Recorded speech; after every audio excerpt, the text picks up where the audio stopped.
потом буду ходить. И через вас. Это будет проще. Да, я уже поняла, что там уже Ленивый. можно я присяду на это место или нельзя? Вот. Ну, не будете, да, сейчас пока нет. Садитесь там. Тут сейчас два приветствия будет, а потом уже. Да. Правда, мы с ним договорились, что он будет следующий слайд. Ну, 7 слайдов, как через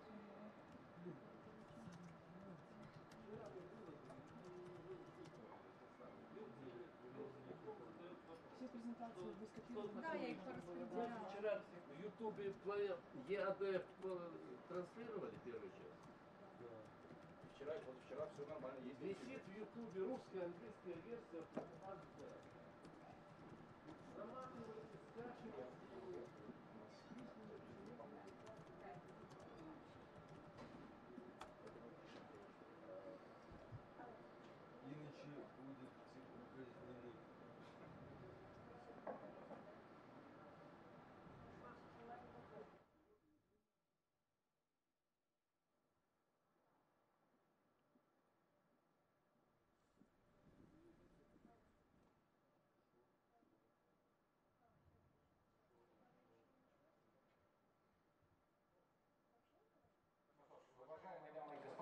Distinguished ladies and gentlemen, we are happy to welcome you to the second Belarusian ICT Summit. The summit that was last year was very active. It was a very interactive discussion. So I suggest us to repeat this success today. However, as organizers say, we are short of time. We have only 2 hours from 12 until noon. So probably we will have to be flexible. And as organizers have said, a lot of people in the room would like to ask questions. We will do our best to consider the opinion of everyone, but please do not be upset if we stop somebody. Please do not feel frustrated if we will moderate you. The welcoming speech is going to be read by the Deputy Chairperson of the Organizing Committee of the Forum, Minister of Communications and Informatization of the Republic of Belarus, His Excellency Sergei Popkov.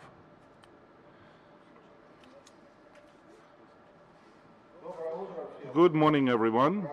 I'm happy to see all of you. For 2 days in a row, we have a very intense work, and today we have a very and purely professional forum, the second Belarusian ICT Summit.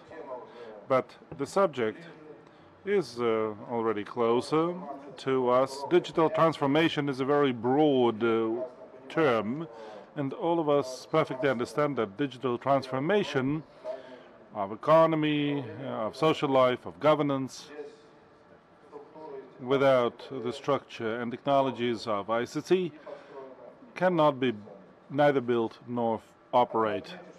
I would like to note that today in the country we have very powerful telecom networks, fixed operators, connectivity, international transiting systems, cellular networks. Today in the country we have 4 mobile operators, and 4G develops very actively, and considering that in the nearest future, the year we will see 5G implementation of this standard and the technologies of this standard in the country is just round the corner. We perfectly understand that, again, this is not a protocol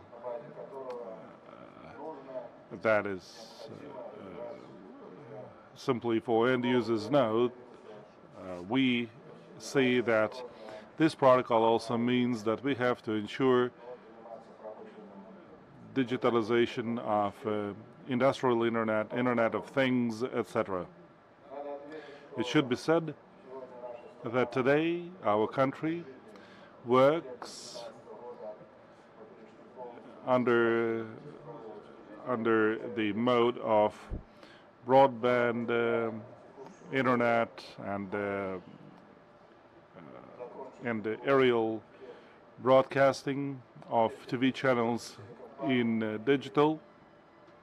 and all TV channels and all TV operators in the country will soon ensure HD quality in the digital broadcasting. We also actively develop radio broadcasting in digital mode. There is no clear there's still no clear vision because there must be the willingness of the listeners to listen to these digital radio stations. This is also for them to be equipped accordingly, and there's no clear understanding of this in our country. So this is under consideration. Our country has become a satellite state. We already have our commercial satellites in space, and right now we give more and more assignments to this satellite. This satellite belongs to the Academy of Sciences of Belarus. This satellite and this institution are doing various aerial and spatial space surveys and imaging. We also actively develop drone-based technologies. Our colleagues visited Kazakhstan, and Vice Minister is here from Kazakhstan, so he already presented us their practices. They already use 100 drones to deliver mail. Do you remember we had that accident in the Pripyat area on the Pripyat River when the bridge was broken and mail couldn't be delivered to the locations? So we could also utilize these solutions in order to ensure targeted provision of services. I have already mentioned this at the beginning of our summit. I gave an interview to Belta, a news agency. By 2020, I've said we will fully upgrade our systems of postmail, and we couldn't call a post office a standard post office when you have postmen. No, this is the post of logistics, e-trade, and commerce, and the e-finance services. This is not a secret that in rural areas you will hardly find shops or banks or any other institutions, and post offices deliver these services to the population. So this is an overview of the ICT services in our country. We have our today's event under the TIBA 2018 forum, the Ministry of Communications and Informatizations, and serves as a co-organizer together with Technics and Communications Joint Stock Company. And by the way, this is the 25th time when we have this, and Mr. Bondarev, the director of TIBA, is a veteran of this. And we also organized this event in order to introduce big data, Internet of Things, broadband access, developed business intelligence, machine learning, artificial intellect, augmented virtual reality, 3D modeling, virtualization, cyber security, and other issues are covered under this summit. Under the summit, the participants will be able to introduce new technologies and ensure networking. However, we have to admit that providers already have good established contacts, and they are developing their proposals for both fixed and mobile communications. The members of the summit and the managers of the leading IT companies and our colleagues international experts are here, and they will make their presentations. This event will have lots of interesting presentations, and you will also have interesting discussions that you will be able to participate in. I would like to wish all of you to succeed in this, have good, interesting interlocutions, and generate new and perspective projects. Therefore, again, I would like to wish all of you success and thank you for your attention.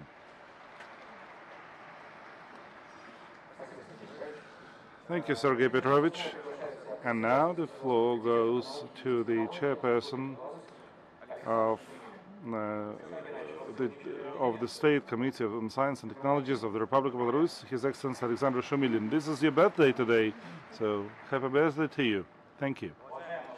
Distinguished participants of the forum, on behalf of the State Committee on Science and Technology of the Republic of Belarus and on my own behalf, I welcome the guests and participants of Tibet 2018 International ICT Forum and the participants of the second ICT Summit.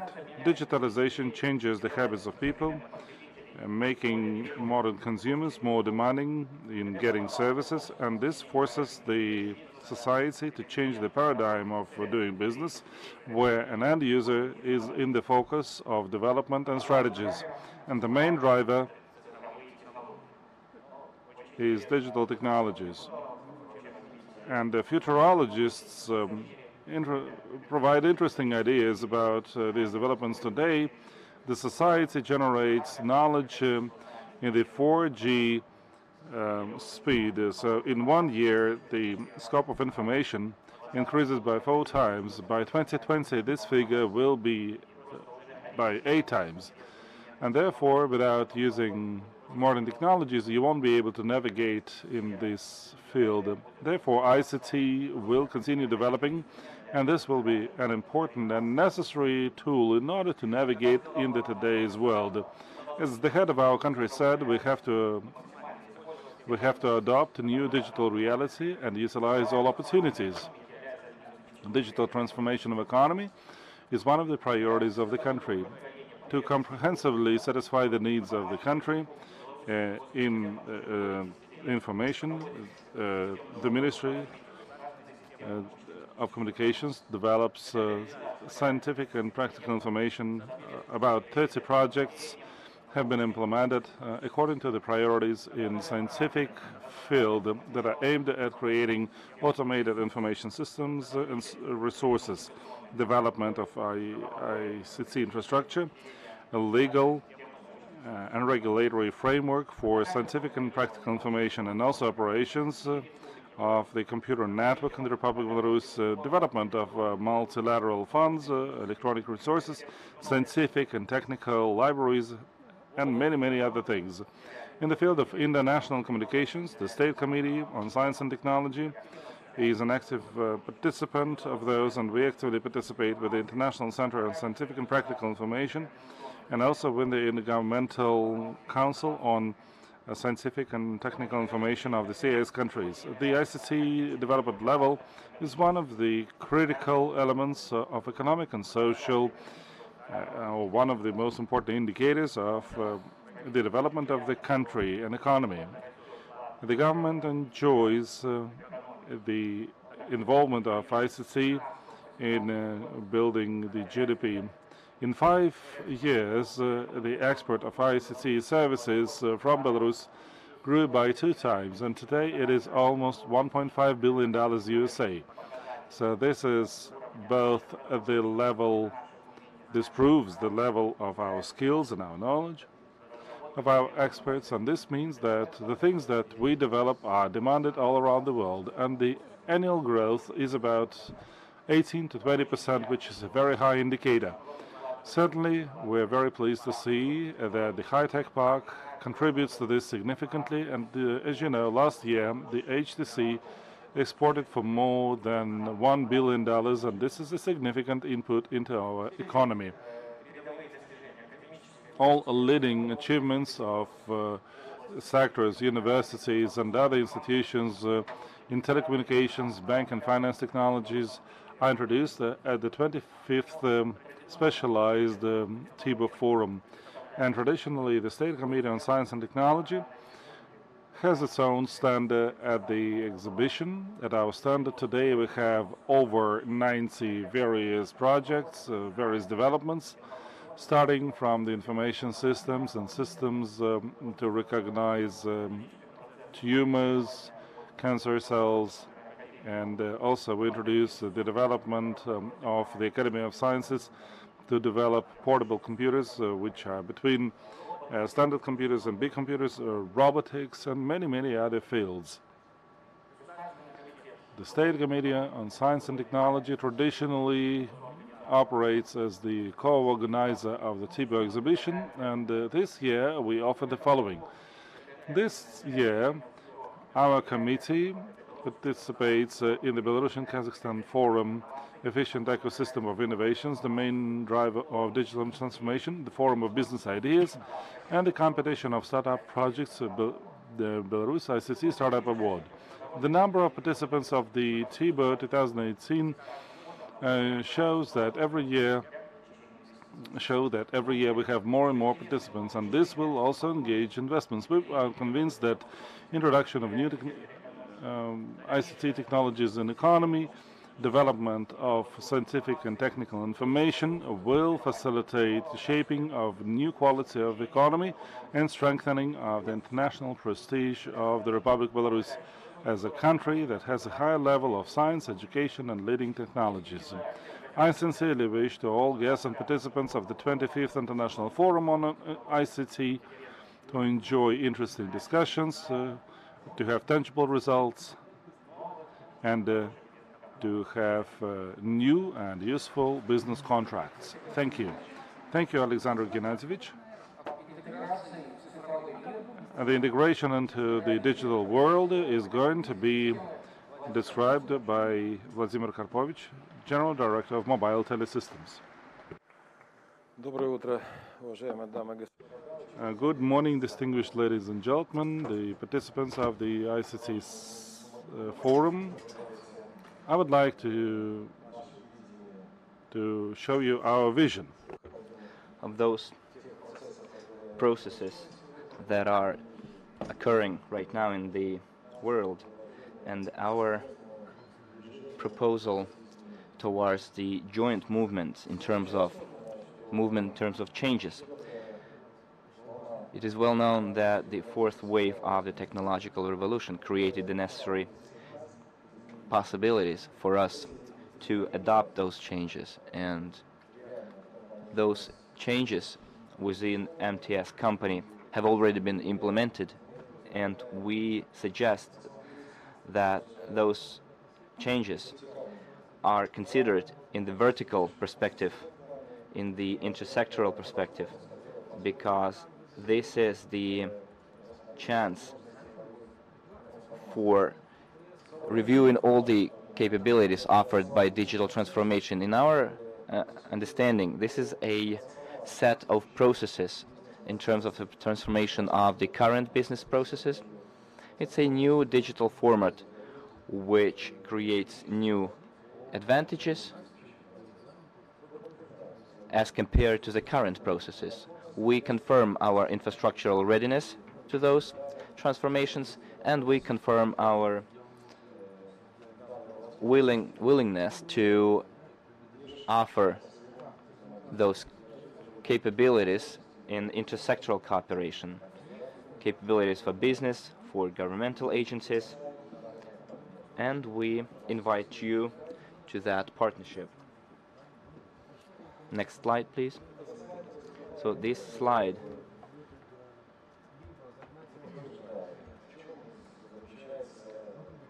shows you what our readiness to transformation is all about. There are three main areas which in our opinion are important and which I would like to draw your attention to, which is the changing of our infrastructure.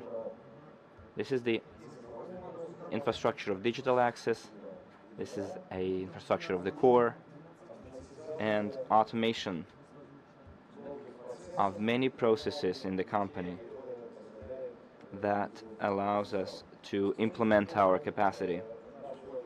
In terms of our access, we have changed. We have created a radio access using 3G, and which now covers more than 96% of the territory. We are actively developing a new technology with big cloud, with This is so-called LTE technologies. Last year we received the permit from the Radio Frequency State Commission and started the Internet of Things and IoT. We have a fixed segment of our business which we are actively developing for our business clients. So this is an integral component of our access. It is dynamically developing because the needs of our clients constantly grow, and today we now realize the next wave of technological modernization, which is the fifth generation technologies, and we take the necessary steps in terms of our preparedness, alignment of standards, licensing of this activity.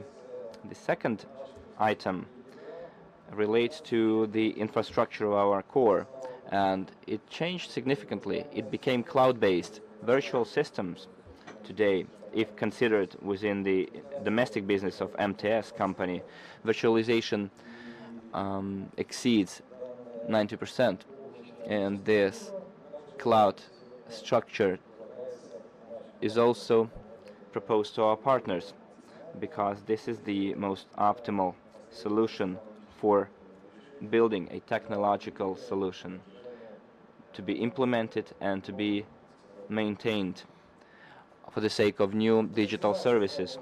Automation is quite an important process because we are working with huge bulks of data, and we must meet all the standards in the area of quality of services. Therefore, the new automation technologies are there on the slide. It's the quality control, it's the consumption management technologies, big data technologies, artificial intelligence. Those are the areas that we consider to be key areas. In terms of infrastructure, an important element is a data center, and we've been actively working with our partner, Big Cloud, which has created a data standard according to the Tier 3 standards. And within our partnership model, we've concluded long-term sustainable relationship. This web slide is quite difficult to comprehend, and I'm not going to reveal all of its elements, but the key issue here is that we propose to our partners to use that virtual infrastructure set up by MTS to build their own businesses. Quite a difficult task, and traditionally creation of new solutions was supported by the creation of your own infrastructure, and the times have changed. Now we know that the future lies with the municipal, communal infrastructure jointly used by everyone, which allow us to implement those technological platforms and solutions that are there and to solve all the issues. It's like providing support and services to clients, ensuring security. And in this area, we again confirm our readiness and invite our partners to enter into negotiations with MTS. Further on in my presentation, I will tell you a few words about our successes in this area. What else is key in this issue? Well, any business needs to be close to its client. Today, we are, as one of the leading operators, we provide services to more than 5.3 million clients, and we can offer a short path to clients for our business entities, not only in terms of infrastructure for the digital transformation, but we also offer our services in terms of our market placement. which is creation and implementation of digital services. That's where the future lies. As for the strategy of MTS company, in future we do not see ourselves as a mobile service provider or a telecom provider. We see ourselves as an operator of digital services and solutions. And our revenue will be generated from those products, which will be created within partnership schemes. Today we have the relevant experience, and I'll tell you more about it later. Next slide, please.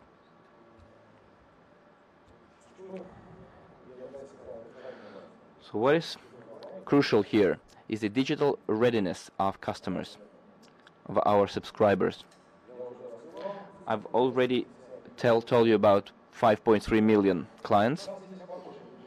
We have very good movement in terms of the digitalization of our subscribers. Out of 5.3, 3 million customers have smartphones.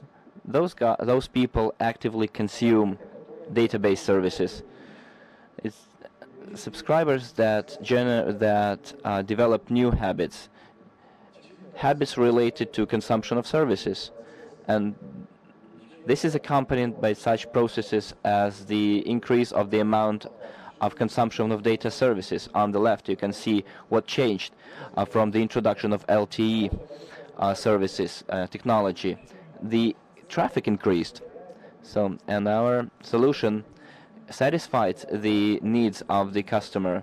The fixed fee, the unlimited internet, forms the barrier-free barrier in using barrier-free habit in using traffic, in using data. And when developing LTE fourth generation technologies, where we are moving quite actively forward with big cloud company, and when we're going to implement 5G, that's where we see the main driving force,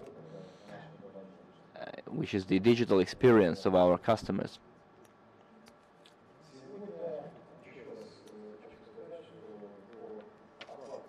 Well, in terms of the geographical coverage, we cover 93% with 3G technologies. As for LTE, we have around 1,150 stations, but the program is only gaining momentum in terms of and the geographical coverage and infrastructure. We are going to expand according to the number of consumers that opt for the relevant technology. So our changes, infrastructural changes, allowed us to actively develop new digital projects. So this is the data for 2016, 17, and 2018. Those are the products created by MTS and that are actively sold in the market. Last year we had 16 products. This year we have increased the number to 19. So we have around 1 million subscribers that use new digital solutions, and we see that the revenue, a share in our financial results from those services, goes up. So I would like to reiterate that I'm inviting you to partnership, because many of those products were created within the revenue sharing model, which enables business to quickly penetrate the market, to establish contact with their consumers, and to develop their own business. So if we analyze our products, they are comprehensive. It's education, entertainment, financial services. MTS Money is quite an active actively consumed and demanded service. And we can see that the portfolio of digital products will grow. Let's move forward. So, what are the new solutions of MTS that we've been talking about within TIBO 2018, within the exposition? And I'm inviting you all to visit our stand. So the first thing I would like to draw attention to is the package of products related to digital society, digital signature, and the possibilities offered by that product. Today, the mobile digital signature is commercially available. I would like to draw attention to the fact that SIM card costs almost nothing. It's like 50 cents. And all the capabilities, all the infrastructure has been already set up. We are actively cooperating with the government.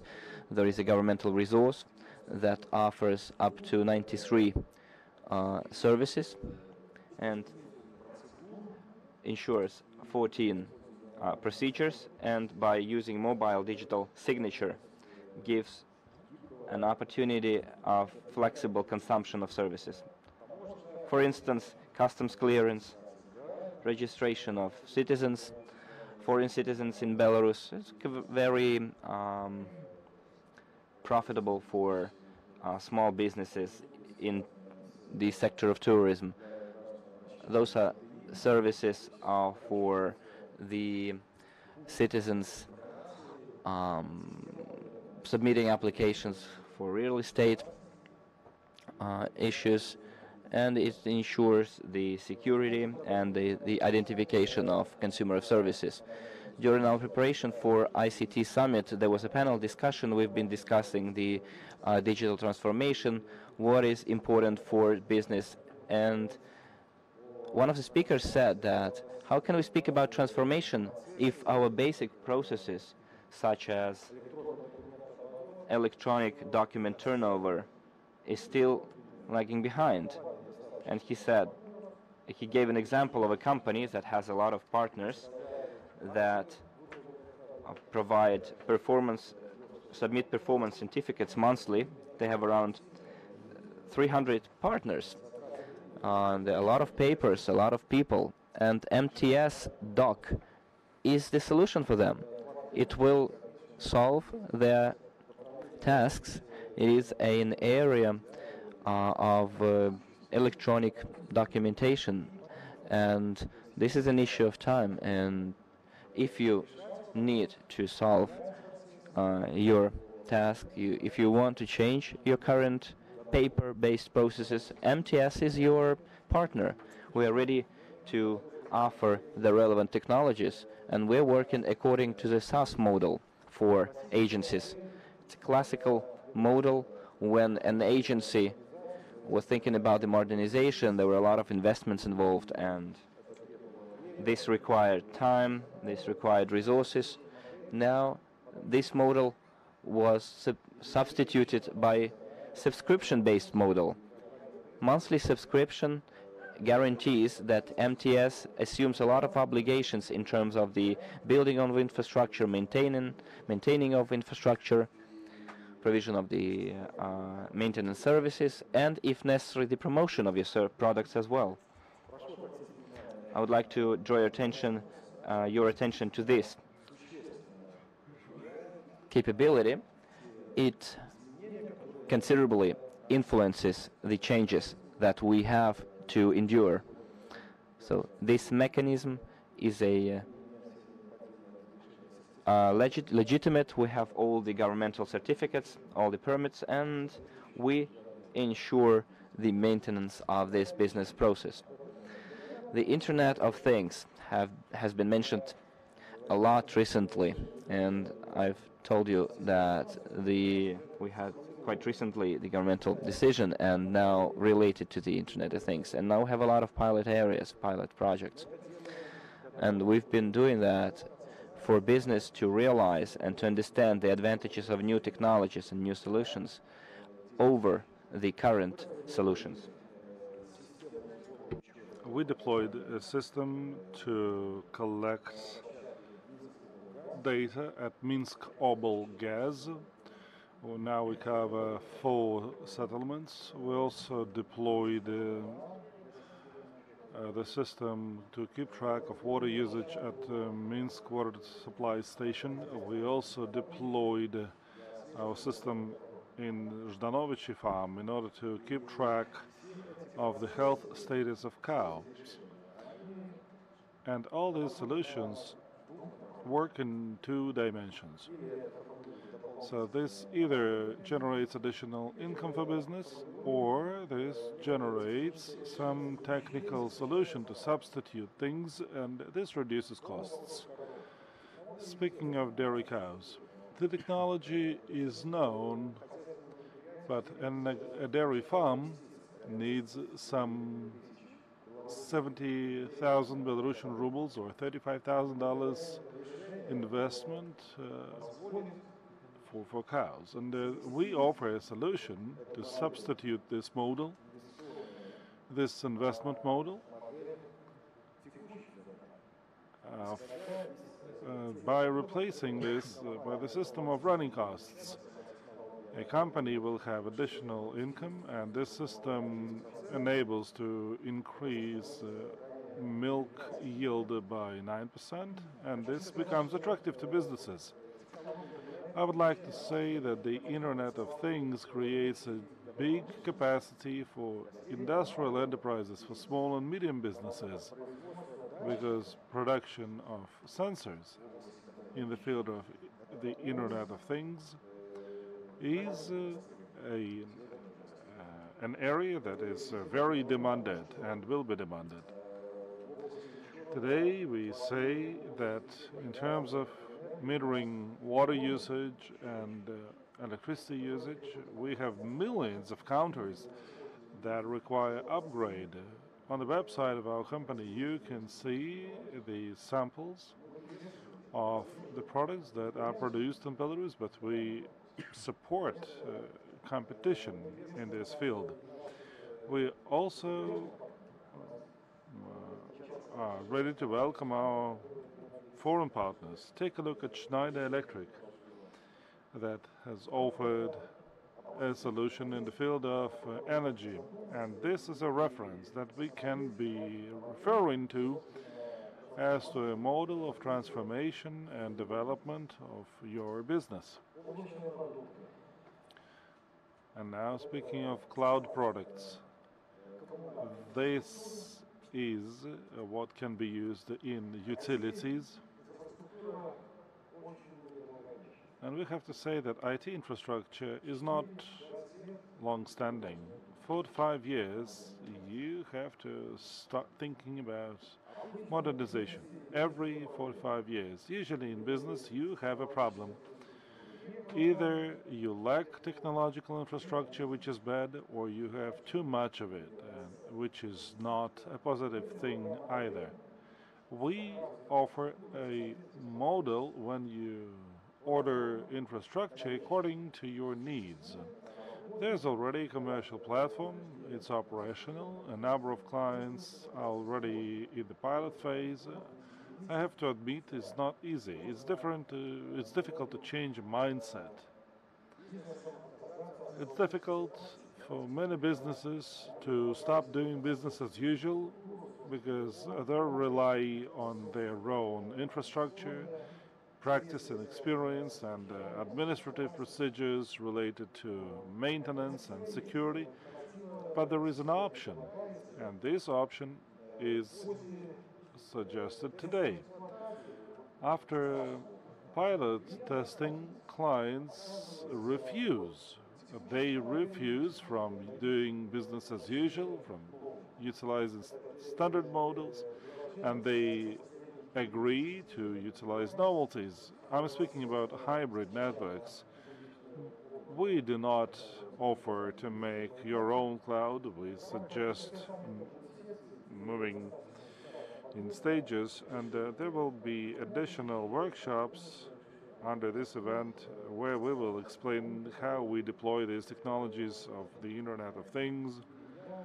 And I would like to invite you, I would like to invite all business community to be engaged in this dialogue in order to understand these technologies.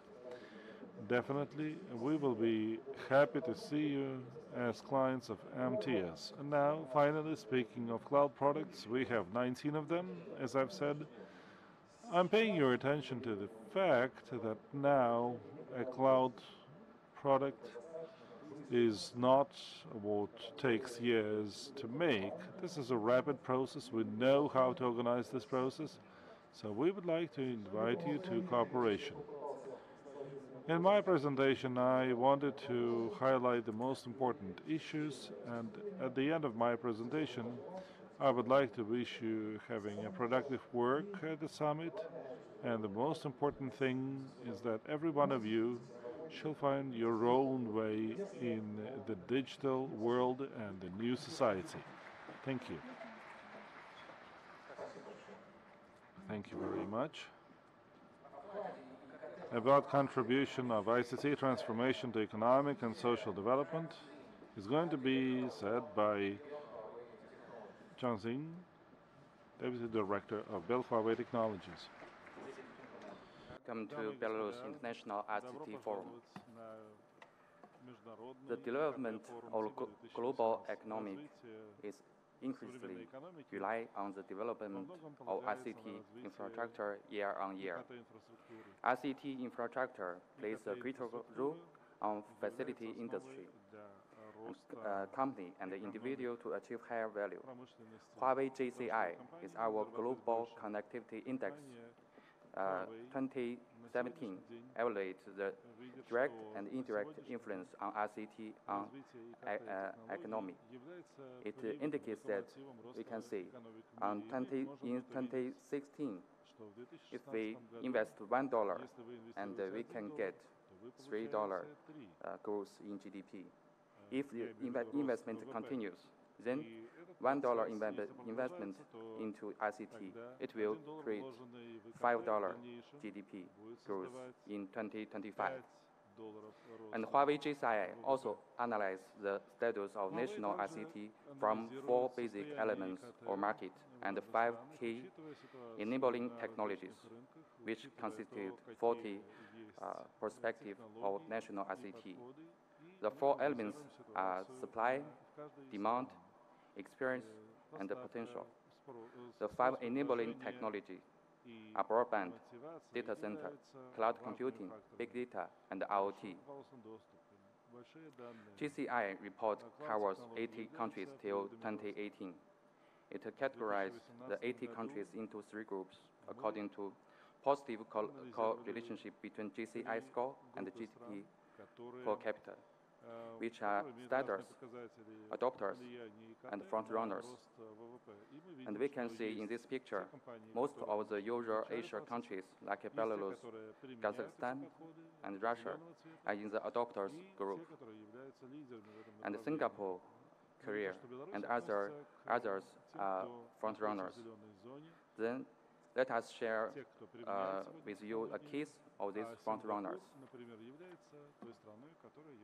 South Korea now is becoming a nation of ubiquitous connection on the world through high-speed internet and all kinds of app. But in the middle of 50s of 20th century, Korea is one of the poorest economy in the world. But then it becomes the most developed country in the region.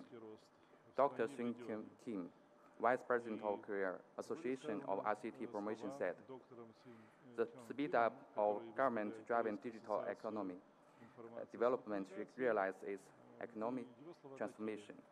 Korean government started to support ICT development from late 90s last century, when internet is emerging.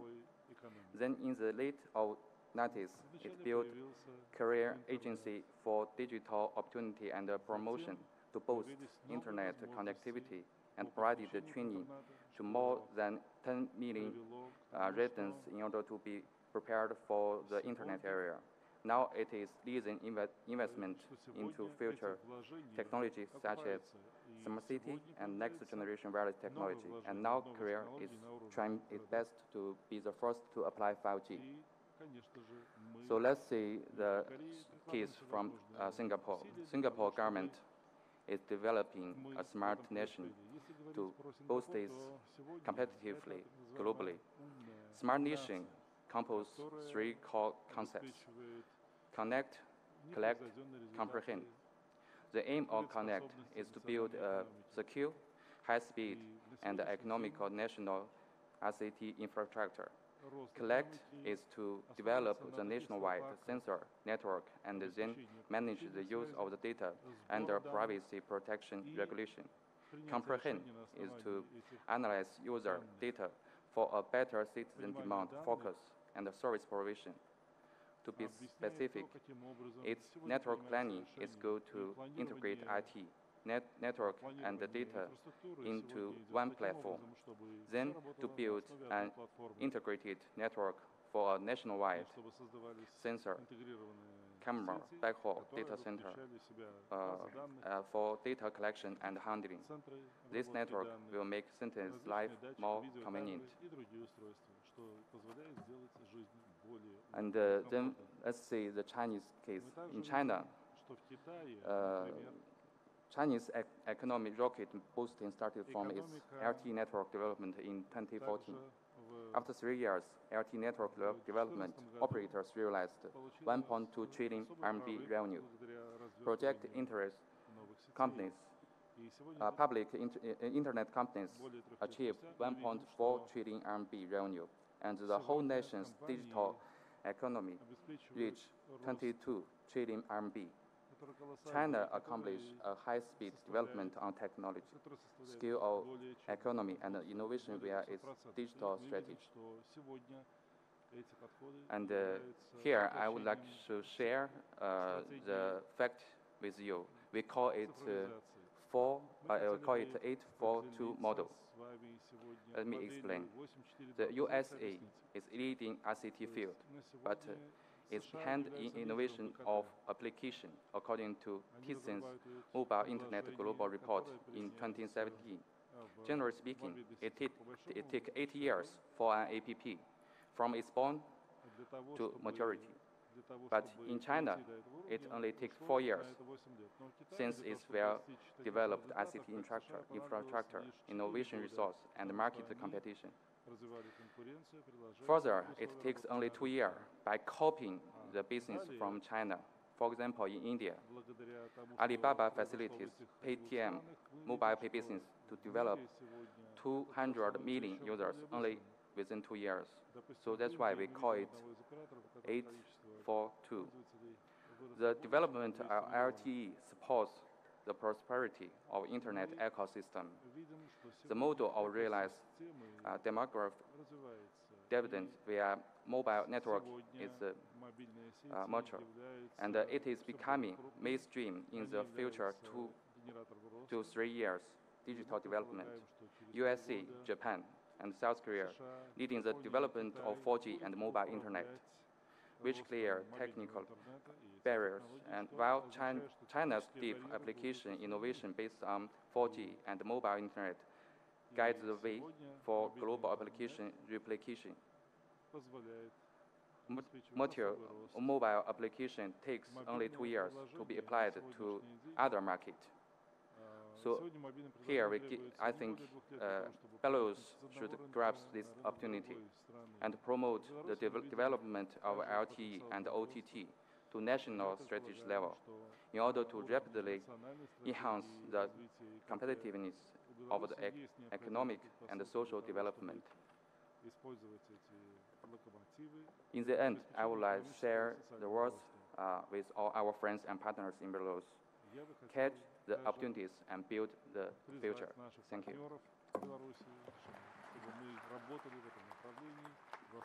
Спасибо большое. О пути к цифровому совершенству, как поддержать... Thank you very much.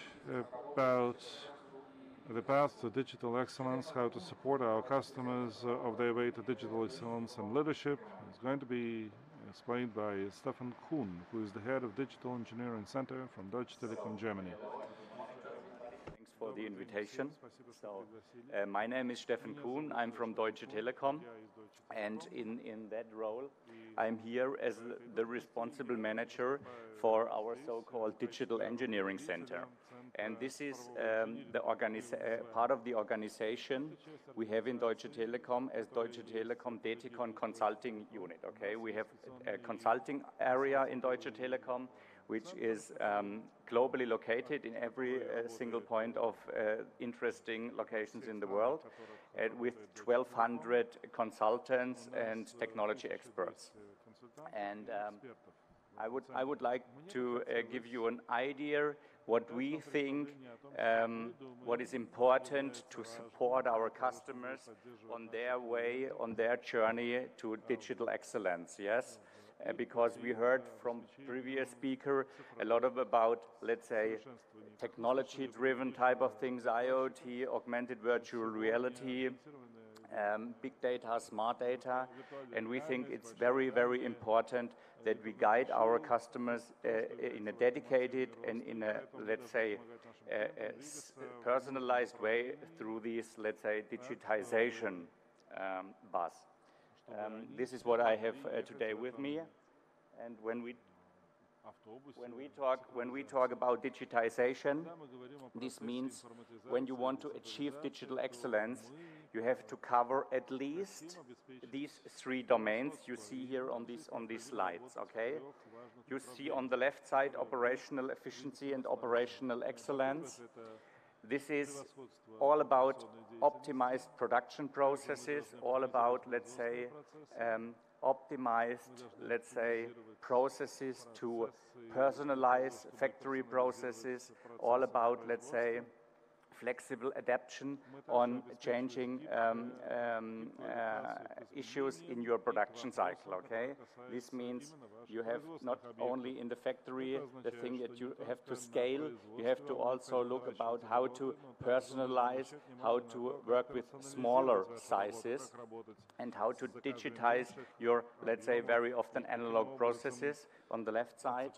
On the right side, you have to take care about your customer-centric approach, meaning it's good to have a sophisticated production. When you lose the customer out of your mind, this is also dangerous, okay?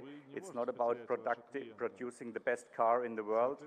You have also to look about the after-sales and the customer journey. Do you have a customer channel corresponding and communicating with the customer? Do you have a right after-sales and a customer selling proposition? Do you have the right digital products and service in place? And last but not least, it's in the middle, it's the workforce and it's your, let's say, employees' enablement. Do you have the right experts and the right organizational setup in place to achieve these two dimensions, okay? Meaning, when you lose one of these very important things out of your mind and out of your sight, we will come in big trouble. Because every, let's say, global and really relevant digital player, like the Amazons, like the Google, like the Facebook, show us that they have all three dimensions in place, okay? Optimized technology from the operations, absolute fantastic customer-facing processes, and also the best employees and talents in place who are like to work for these big companies, okay? And they show how this works, and therefore don't forget these three dimensions out of your mind when you want to go for innovative solution and when you go for digitization. You have for sure to start with one. One is your focus domain, but don't lose any of the other twos out of your mind. So, the engineering center to help the customers, covering these domains, we set up the so-called engineering center. The engineering center consists exactly on 4 domains. We have for sure the IoT domain, everything about sensors, IoT platforms, from digital twin towards everything in the platform and framework. We have the cybersecurity center. It's for sure that you need, when it comes to digitization, security in place, okay? It's one of the most important things when it comes to discussions, especially, or very often in the German market, this was the first question we were asked, okay? Is this digital service you want to develop with us secure? How does it work with trust and privacy and so on? Third domain is analytical intelligence. This is a combination of artificial intelligence and with smart and big data. And the fourth one is the co-innovation. This is the center where we use the methods like design thinking, agile, lean startup methods to go very, very fast forward in these projects and domains based on method and tool sets. And what we have here on these four, on the right sides, domains, this is our path of successful innovation. It starts all about, let's say, the right experts in the right setting, okay? We have a lot of UX designers, we have really artificial intelligence and data science experts. We have experts as rapid prototyper, where we can very fast forward come from the idea towards a POC, a proof of concept, to the solution domains. Then we have a sophisticated portfolio where we have covered all the methods and the tools you need for digitization, modern and future-oriented digitization products. This is also very, very important. This ranges from design thinking to data thinking to software and algorithm methods and all these things. And this goes in the third domain to the enabling environment. We are working in our own lab environment. We have enabling environment like data lab. We have an IoT lab where you can very, very fast forward practice on these solutions, okay, with the rapid prototyper, having creativity area like design thinking lab environment, where you can start from the ideation, from the first thing into the implementation orientation in a very, let's say, organized and agile working mode. And the last domain here, we have an innovative partner network. This ranges from our department in the Silicon Valley, where we cover the startups and also the academia world, also the implementation orientation companies, a lot of, let's say, companies in the robotics, in the RE domain, meaning from the small disruptors like we see today in the startup domain and the big partners for operations and implementation. This is how, this is what is about the click, next slide. And it's all about bringing the customer in our journey, in our process, where he is standing, okay? It's all about the dependency, about the digital maturity of our customer. When we talk about, let's say, a big car manufacturer, like a Volkswagen, compared to a BMW, they are in the same domain, but they are different in their digital maturity. And when you compare an automotive player towards an energy provider, they have also totally different starting points when they talk about digitization, okay? The others are, let's say, far away, are digital mature in a way. They have established digital programs, they have established a CDO, and the others start about brainstorming, is digitization in that domain and that domain important for me. So you have to build this in an end-to-end manner from research to ideate towards implement and scale, and to have to offer different entry points for your customer. And this is important because you can't go in the market with a one-size-fits-all approach, okay? This is not reliable and this makes no sense. You have to bring the customer in the loop where he stands. This is important.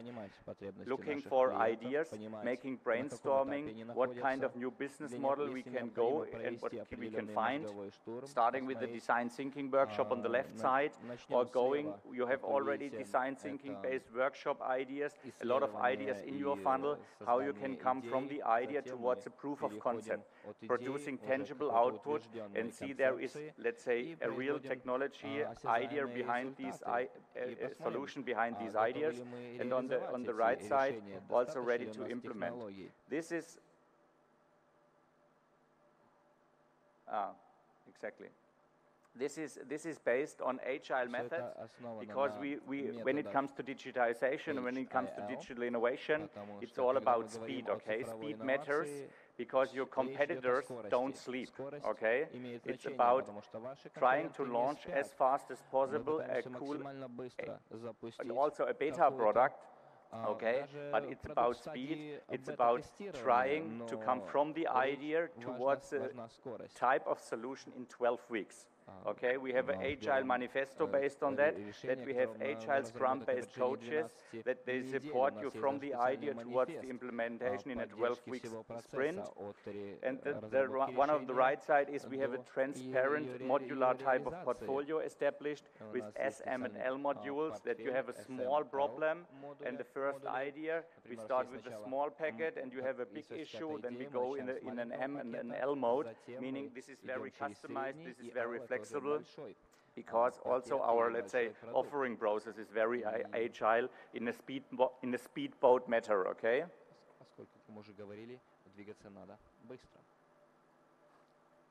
Come on. And this is an exemplary view on companies we work very close with, and you see this. We copied the labels directly on the entry point where they start our journey with us. Okay, you see we are working with Volkswagen on the research side, looking about ideas, and we are working on the Sparkassen Informatik insurance company, dedicated on a proof of concept and implementation orientation. So this is exactly the entry points where they start working with us, and then we accompany these companies during their digitization and innovation process from idea towards implementation. So this is interesting.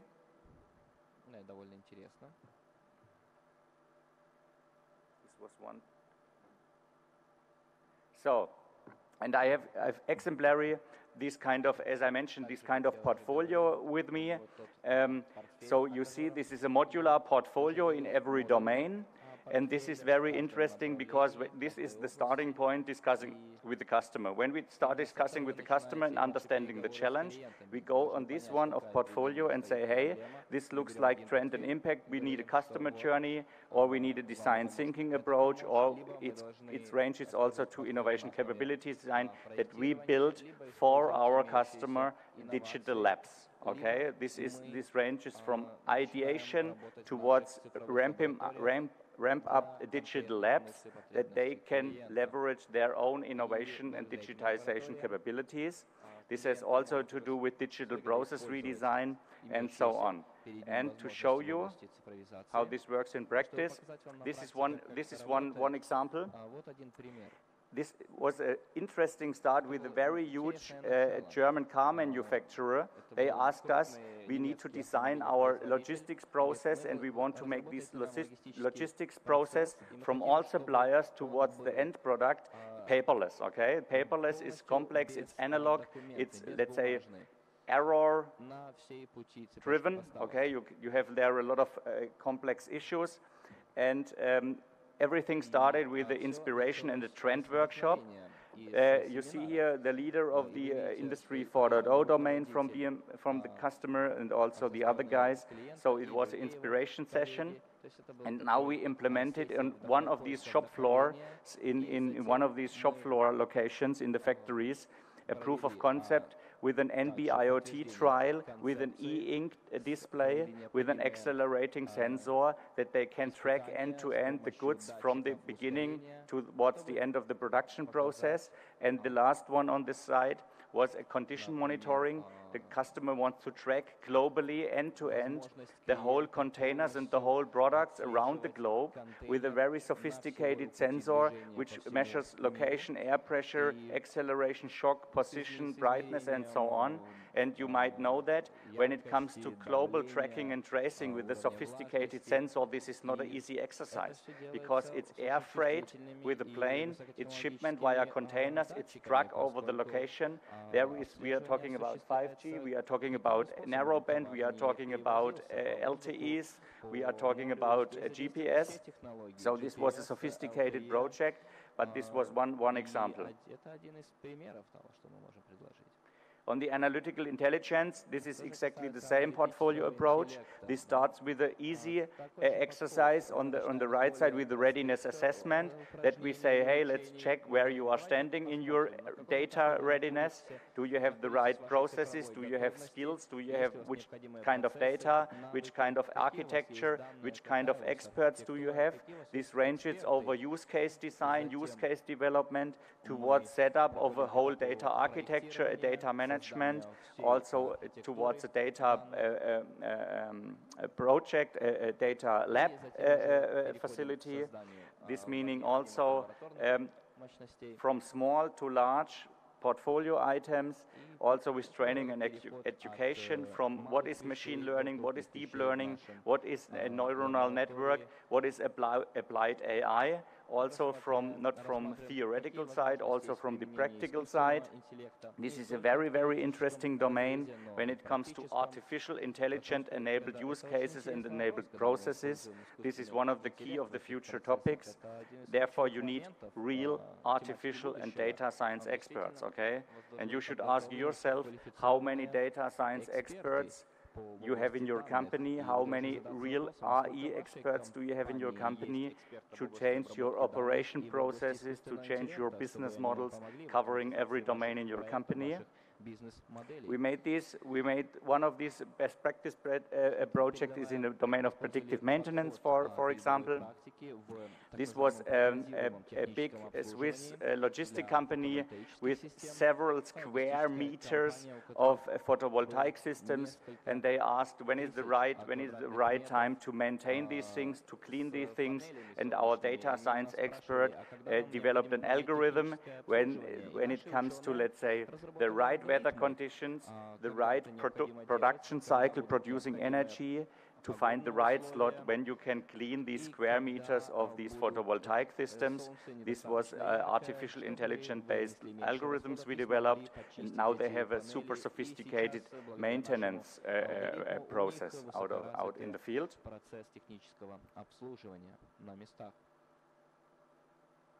Next one is in the domain of cybersecurity. This is, as I mentioned, one of the most important and most critical issues, because you can't you can't drive digitization without cybersecurity. This is a no-brainer for sure. You have to bring your data in the cloud in a secure way. You have to secure your apps. You have to secure your services.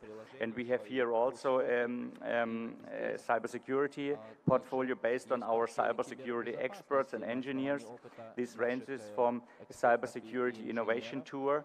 We have locations in Silicon Valley, and we have locations in Israel where we have a cybersecurity hotspot, and we go in this cybersecurity domain in Israel and customize, for example, a cybersecurity tour dedicated to your, let's say, circumstances and your proposition, meaning you travel with us 3 to 4 days to Israel and you will come back brainwashed, and now you have a totally different view on cybersecurity, what is also in the field, what is working, what is dangerous, and what you have definitely to protect. This is mission critical. This ranges from security by design. Our expert helped to, let's say, consult and give you advice how you secure your product from the first idea, not only after you have produced your product and you have developed the solution, then you come and ask for cybersecurity. No, you should integrate this just from the beginning, meaning security by design. From the first ideation, this is very important, and this has also to do, like portfolio element, with cybersecurity defense training. And this is a very interesting. This is a very interesting portfolio element, because how do you train your employees or your cybersecurity SWAT team on cybersecurity? Okay, you have in the normal way, you have exactly 2 ways to do that. You have to train these guys on a very theoretical way. Okay, then it's only a training. And the other is, you have already an issue, then it's too late. And there is not really something in between, and both is dangerous and difficult, okay? The one is theoretical and the one is too late. And therefore, we designed the cybersecurity defense training with our partner. So you have a training center. This is a facility where you can invite your SWAT, your cybersecurity SWAT team under real circumstances, and then they will be attacked under real conditions from an attacker team. And this is all like the Big Brother scenario. This is all under video surveillance, that you can see how your team is acting when it comes to attack. And this simulation is very much like in the reality, okay? This is not in a wide room, in an office. This is a very, let's say, sophisticated environment, in an industrial environment, where this training situation is very real, okay? And this is a totally different training experience to make your cybersecurity department fit. Industrial IoT, same story, portfolio from maturity, from development cycle, also towards demonstrator and test bed. There is a lot of solution and platform business out in the field from a lot of players which have a super cool and sophisticated portfolio, but you have to decide which one you start, and therefore we help to, let's say, find the right solution for your IoT strategy, ranging from trainings to transformation journey, reaching from your existing manufacturing processes towards the future manufacturing processes. Very, very important that you have a clue how to go for IoT, where to start and how to start. And next slide is exactly here also a demonstrator. This is a prototype. This is an artificial intelligence-based solution with an image recognition technology for the manufacturing processes. This means a customer asked us how to measure quality. I have a quality ratio in the end control from 70 to 30%, and I don't know, and I have no clue why I have this percentage of quality. And then we said, okay, we can help you with a data-based solution, with an artificial intelligence-based solution. We integrate in your process step a camera. The camera detects all your production goods, and there is an algorithm behind where you train the algorithm. This is a good, this is a medium, and this is a bad quality. And based on that solution, the customer has exactly two effects. The first effect, he knows from direct in production step 1, there is good bad quality, and he can stop the quality and improve it in real time. And the second one is, with this solution, you start collecting data for the future, and you have a learning system, and then you can, based on your stored data, when you don't write it in Excel sheets or you make it in a digital manner like in this database solution, you can make a predictive maintenance type of solution out of that. That you can optimize your manufacturing processes over the future, and this is a very powerful approach, because you have two super cool mechanisms in place, having real-time optimization potential, looking direct in the production when there is a mistake or an error occurring, and you have a long-term possibility to change your whole production process. This is an IoT case we developed with the customer, based on artificial intelligence.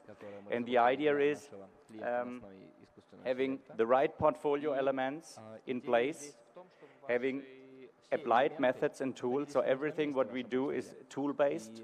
There is a process model behind that you have agile and fast-forward possibilities to deliver in 12 weeks from idea towards implementation or solution design. And we have a lot of best practice examples where we have successfully developed customer helped customer achieving their digital excellence in every domain, from workforce enablement, as I mentioned before, from operational excellence, and also from the customer journey effect. And this is based on this modular portfolio, and I think this is, or we think that this is a kind of the key, making this digital transformation and excellence journey tangible and bring these things in reality. Thank you very much.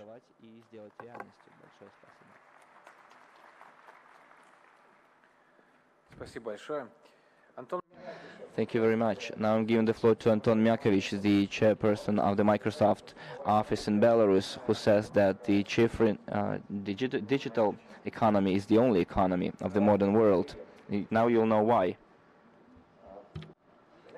Good morning, colleagues. You know, I frequently participate in various discussions about what's going on in the real sector of economy, and you see an unusual agenda. Let us talk about sales, let us talk about production, and first we'll speak about production, then about sales, then about inventory, and then let us discuss how we shall transform our company digitally. I believe this is a legacy approach, that it's obsolete. The only economy is a digital economy. If we have the Minister of Economy, then this is the Minister of Digital Economy. And if we have a general director of an enterprise, then this is a general director of a digital enterprise. Otherwise, you cannot be competitive.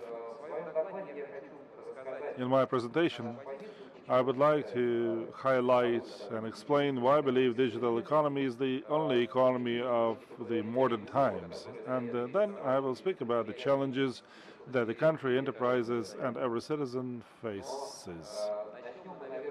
First, we will start with a little review of the past. This is a picture of New York, 1905. This is a famous flat row building. Probably the most peculiar thing you can see on the picture is a huge number of horses. New York was driven by horses and horsepower, and at that time over 100,000 horses worked in the streets of cities doing their jobs, and many thousands of people were in the maintenance of this fleet of horse vehicles. It is the very same place, but 20 years after. This is 1925. Take a look at the image. Everything has radically changed. You cannot see any horse. There are cars around. The speed of life and economy changed dramatically. There were no longer jobs that had been in high demand 25 years ago, 20 years ago, and the life of people has dramatically changed. And we could think what technologies that were used. This is the internal combustion engine. Telecom, when telephones were installed on every desktop. Air conditioning, when people found it comfortable to work in such buildings and when their productivity grew. All of those are technologies. But I very much like the phrase said by Mark Weiser, the researcher from Xerox, our colleagues here. He said the perfect technologies are the technologies that disappear. They simply penetrate too much in our daily life and become its integral part. So this is what we can see today. Digital technologies, IT technologies, become an integral part of our life, both of usual, ordinary people, employees of citizens, and you can see that this is integrated in our daily routine.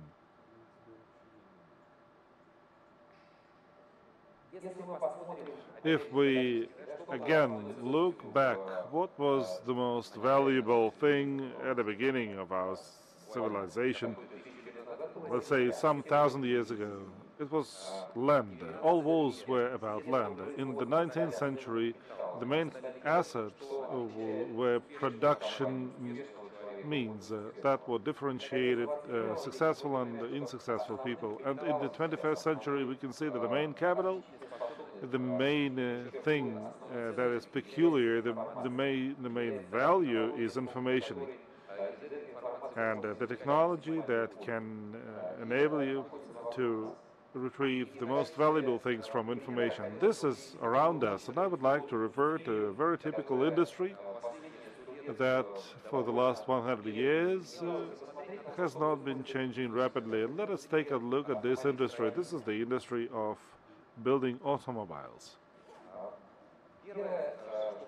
The first thing I would like to pay your attention to is the number of people engaged in production. In the last 30 years, the number of people working at automobile factories has reduced significantly. It reduced by hundreds of times. At the same time, the scope of production has increased multifold. The speed of automation has increased dramatically, and this automation was also possible due to information technologies. If you take a look at the BMW production line some 15 years ago, then going along this line, the production line, you would not see any car that would be similar to the previous one, because they have a centralized ERP system, which, starting from the phase of collecting wishes of clients, building an order, assembling, this process is threaded by information technologies, and that's why they can produce individual products meeting the needs of every client. But at the same time, there's a high level of automation and reducing the number of a reduced number of employees at such factories. This is a sad picture from Detroit. This is a bankrupt city. A bumpy asphalt road and some birch trees start growing from asphalt. But in mid-50s, it was the capital of automobiles. Ford, GM, Chrysler, all of them had their headquarters in Detroit. It was a very flourishing place. Why is it in a dire strait today? In my view, this is due to the low speed of adaptation to changes that happened in the world. If you take a look at the era when the first mass automobiles, Henry Ford, Ford T, the conveyor, black cars only, all the production cost and added value, the value that differentiates a successful from unsuccessful in the price, were in the field of traditional engineering, materials, designers' work, efficiency of assembly line, and this situation continued for dozens of years. Everything was perfecting, but without exceeding the limits of the usual things. In mid-90s, a certain share of this production cost was not related to the sites, but it was related to intellectual systems, anti-blocking systems, ABS, ESP systems. This is the time when a car started getting programming code, and in recent years this process is overwhelming. In 2016, the Tesla company launched an unmanned car, and at that time the cost of production and design of the car is such that software has 60% of the production cost. And the more we see these processes, the more we can see efforts automobile producers put into how, to what extent their car is going to be intelligent. How many digital services will be delivered by the car to the end user on the way? The focus is moving to this digital area. One more trend that is still a technology of an emerging star. This is not what has deep penetration in our life, but the pace of development of this technology is astonishing. This is 3D printing, and today traditional printing, traditional production of garments, of furniture, this is what has the smallest added value. This is the production, this is the cost of labor, the cost of raw material, harshest competition, and minimum profits. This is the business which is less and less interesting. Why? because 3D printing technology penetrates our life, and they print everything today, starting from small gears and up to garments, furniture, and houses. And the main value here is not the printer itself, is not the filament that is the printing material, but the most important thing is the digital model of things. And here we can see the transition from material to non-material and from material to digital. Our children are always beautiful. Children see the today's world in a different way.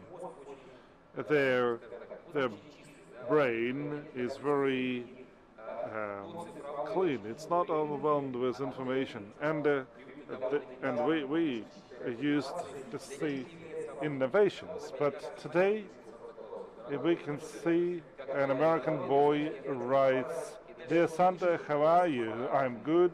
Here's what I want for Christmas."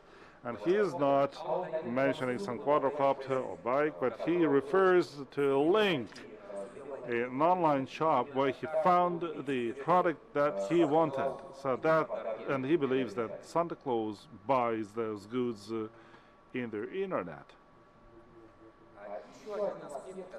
One more thing that we can see today, and which is possible only thanks to the development of modern ICTs, this is converting goods into services.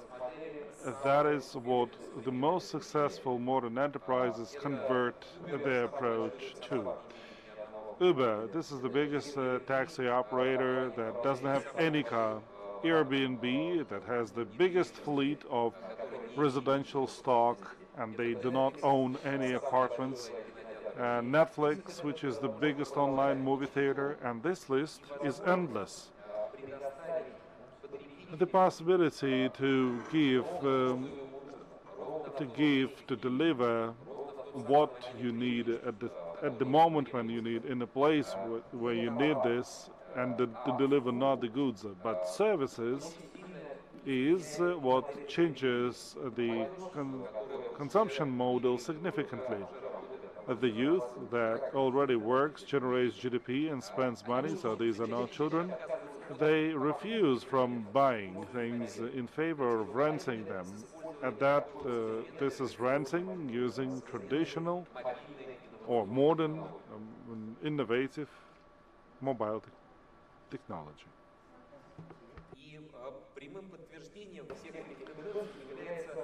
A proof of all these ideas is the financial situation.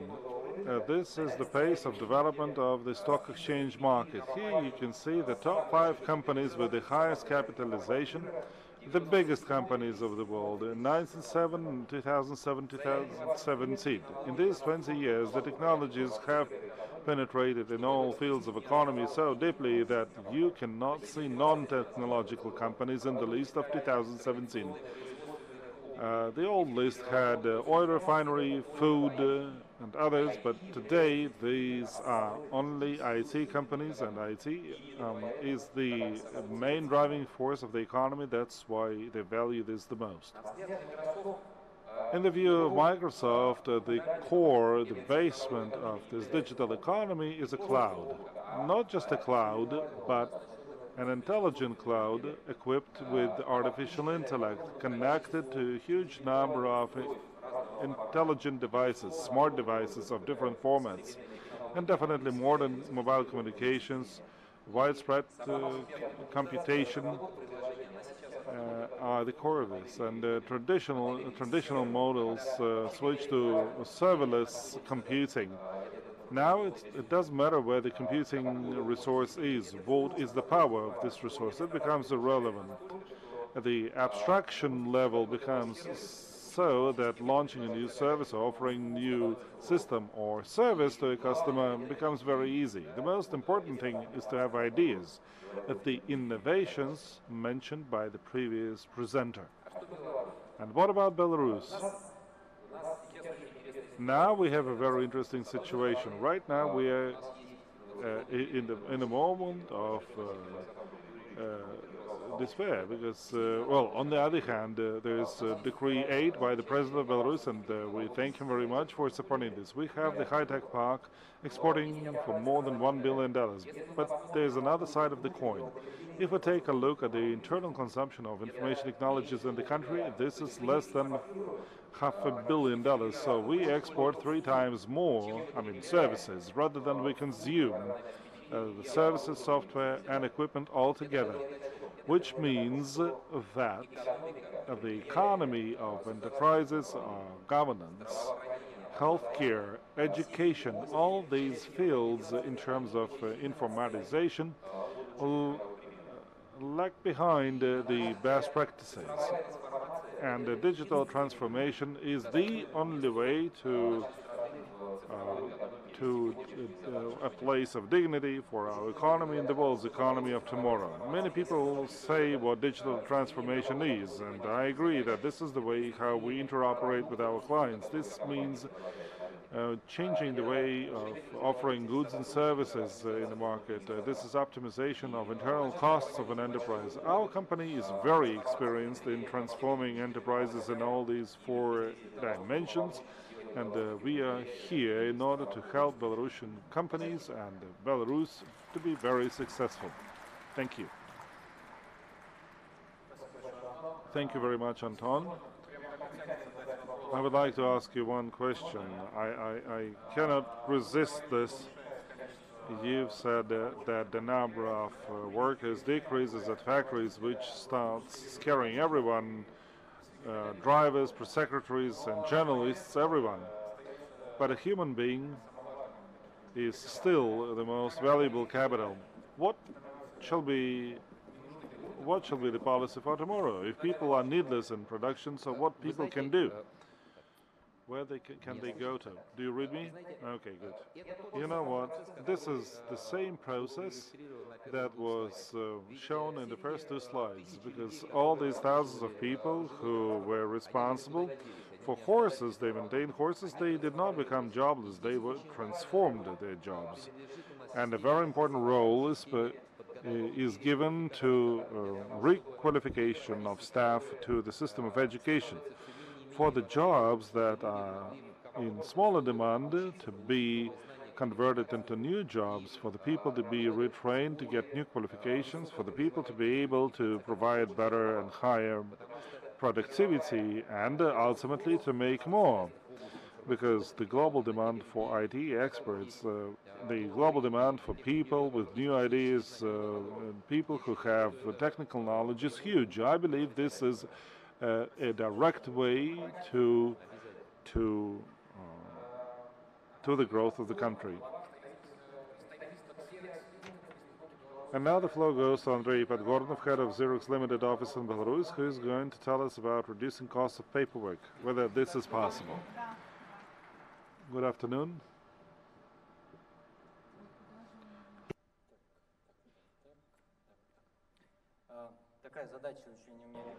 I have an uneasy task to answer this uneasy question in 15 minutes, but I will do my best.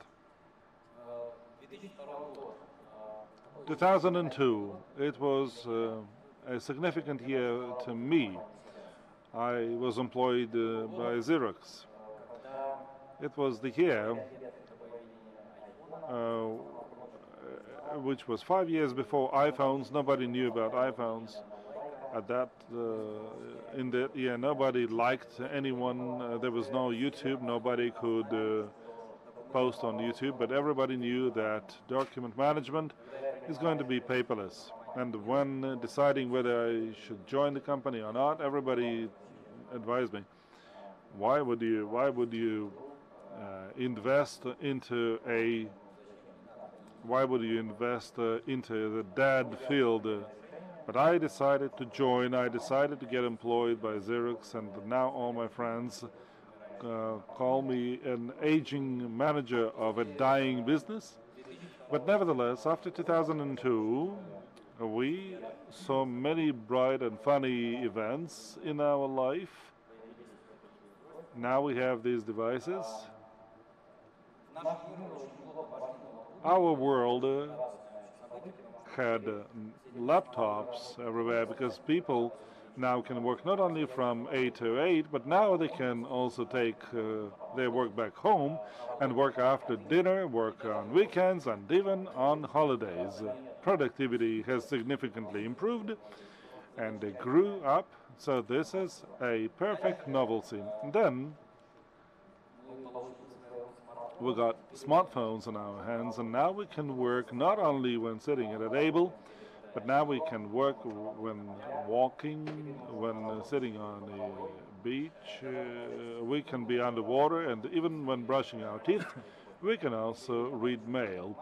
We are constantly connected to the matrix, and we constantly improve productivity of the global economy. Then we got social networks, and now we can communicate all the time. We get tons of messages, 1 billion of active Facebook users daily, make some likes, comment something, and a huge amount of information is generated. And now it is called big data. Huge bulks of data, and we need to do something with those data. And such technologies as artificial intelligence come up. It's an algorithm for processing that data. It has already been mentioned today.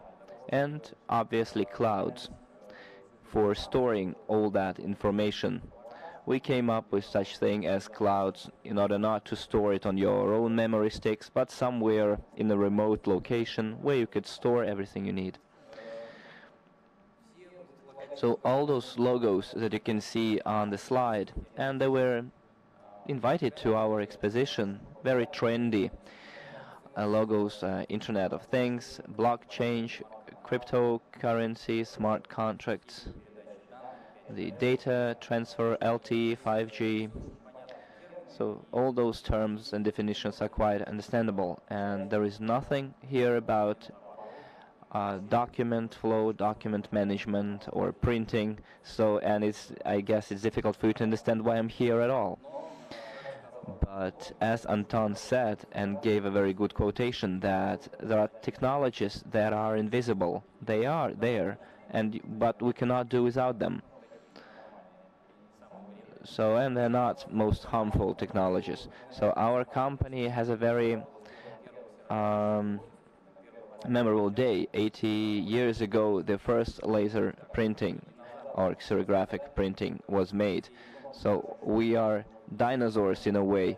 Maybe we're not able to read all those logos here, but everyone knows how to read Xerox correctly.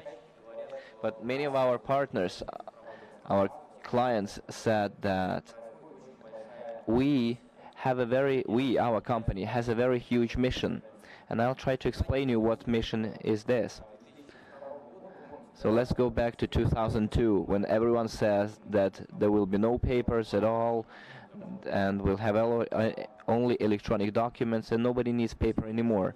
But today, let's take a look where paper is used. And as soon as you dive out of your clouds, you receive a hit in your head with this package of paper.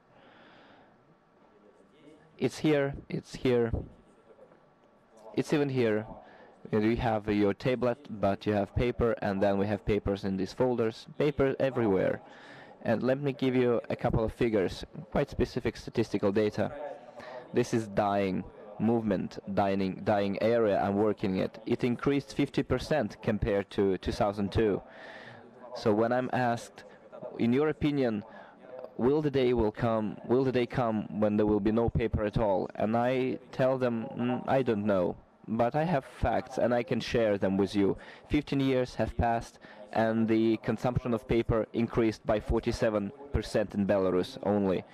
And you can see that each minute in Belarus, 30,000 pages have been printed.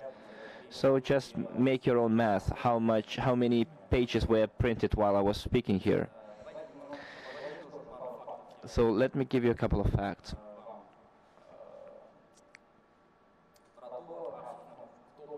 who produces and what is produced, and who does all this printing. So for more than 10 years now, we've been working ECIS with major clients that have become our partners, in essence, in order to help them to solve their everyday problems. And what we see in their equipment parks, equipment pools, the people simply don't know how many printers they have. So the number of devices, as you can see on the slide, 5 employees use 2 printing devices, and in Belarus 5,000 employees use 6,000 printers. So I guess in your organizations you also have employees that like to have a device, a printing device on their desktop, close at hand, so, and they would like to have it, very close to them, so they don't stretch their back. And that if you tell them that you need to stand up and go to a near room, it's very difficult for them. And this is not quite a correct situation, because if you go to an IT service and you ask them, what are you doing here, guys? Clouds, virtualization, what else? Digital economy, and they say, yes, of course, that's what we do, but we don't know how to procure cartridges for our printers, and we have a lot of printers to deal with here, so we have no time left for digitalization. It's very interesting for us, but we have fewer people than printers, and we have to take care of them. So another question that we always ask our clients is, how much money do you spend on the document management, paper document management? And nobody knows, but we know, because we've been working in this area for a long time now, and I'm give you the average figures. Around $200–300 per employee is spent by a company annually, and for most companies this is data provided by Gartner. Around from 5 to 15% of the entire income is spent on document management. So just try and convert it yourself into real figures, and you'll see how much money we're dealing here with. The entire e-health project in Belarus costs less than the money spent on document management. So this is just astronomical figures. And when the question arises, where should we take money from for digitalization? So because time and money is needed for that. And I can give you a clear answer that that's where we need to take money from. It's called paper document management. The money is lying on your table. You just simply need to grab it. But not simply to grab it, somehow to extract the money from the paper document flow. And what we do is we help companies do that. I'll show you 3 simple steps that we offer and implement together with the clients. They're quite simple for understanding, but it's not always easy to implement them. So my next 3 slides are not about how to buy the cheapest printer and fill it in with the road dust. That's not the story I'm going to tell you. I'm going to tell a different story. So the first step that we make when we try extracting money or raising money for digitalization is we analyze what the company has. We see whether the adequate number of printers is used. We implement pilot projects. We analyze the processes, how many pages are printed, where they go to have their pages printed, and the outcome of the first step is an adequate, good infrastructure, correct infrastructure for our client. So, and you can truly say that it meets the requirements of the client to their document management. At the same stage, we also we retrieve or take all the printing devices away from the client, and the client simply pays for each copy printed. They don't own their printing devices anymore. So these are the schemes that we use too. And, well, of course, in this case, we make people walk to the printer because it is much more efficient. We had a very interesting case when in one of the departments we faced quite a belligerent resistance from people. They were not simply willing to go to a nearby room, and we invited a lecturer who told them that what happens to a human being when he doesn't walk. And everyone knows that walking is quite healthy. Even if you are sitting in your workplace once every an hour or 1 hour and a half, you have to stand up and do something. It's very healthy for you. And when people started saying that we don't want to walk, and at least we had some arguments to throw at them, and we made not only the document flow healthier, but we made people healthier too. So if we go further, and the next step is integration and security.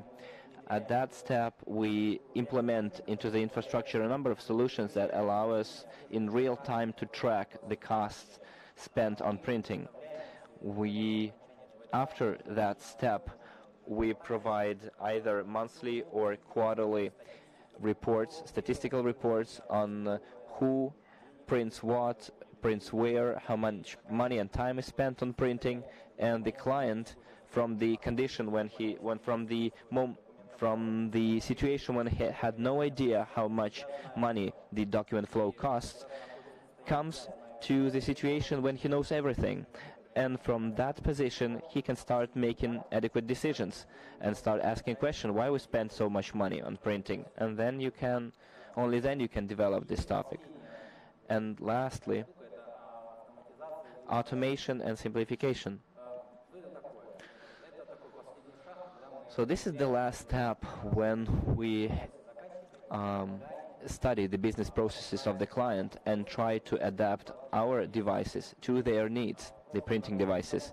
Last year, specifically for that step, we launched a new line of devices where we can further elaborate the code. And let me give you two simple examples already implemented. Example number one, for one of the banks, it was implemented in Belarus. It's a business scenario, business process called creation of a new client card. When a client comes to the bank, as you all did, and some of you represent banks, and you know how customer cards are made. And you know it takes around 15 minutes to create such a card. When the contract is printed and the contract is signed, it takes quite a lot of time. So we added just one button on our multifunctional device, and now the operator or the card manager needs only to put the client's passport on the scanning glass, press the button, and the rest is done automatically. In their banking system, the card is created automatically, all the fields are filled, and immediately the printer prints all the contracts already filled in. You don't need to fill in anything by hand. Everything is already there, you just need to sign it. So the preparation of the new client card takes 30 seconds instead of 15 minutes. So it's a considerable reduction of time and convenience, and it promotes client loyalty. The second example, it's also a case with one of our clients. He said, I have a lot of employees, a lot of people, and I have 3 people in accounting office that issue certificates like payroll certificate and etc. And these 3 people take this data from 1C accounting system, they fill in the templates. Since this is critical information, they staple these documents to the printed forms, go to the manager for signing, and it costs around $30,000 per year. So the client asked our help, and we came up with a very elegant solution. in the corridors, in the public areas, we installed our multifunctional devices. We removed all the buttons and we left 3 buttons only, 3 types of certificates. So what the employees do now? All the employees have their own passes. So they take their badge, their pass, they scan this badge in the multifunctional device. They press the necessary button, and there is a lock on this device too, to prevent pilferage. And the person puts the badge, pushes the button, and takes the necessary printed form. And this is the savings worth $40,000, and then you can invest those $40,000 for digitalization.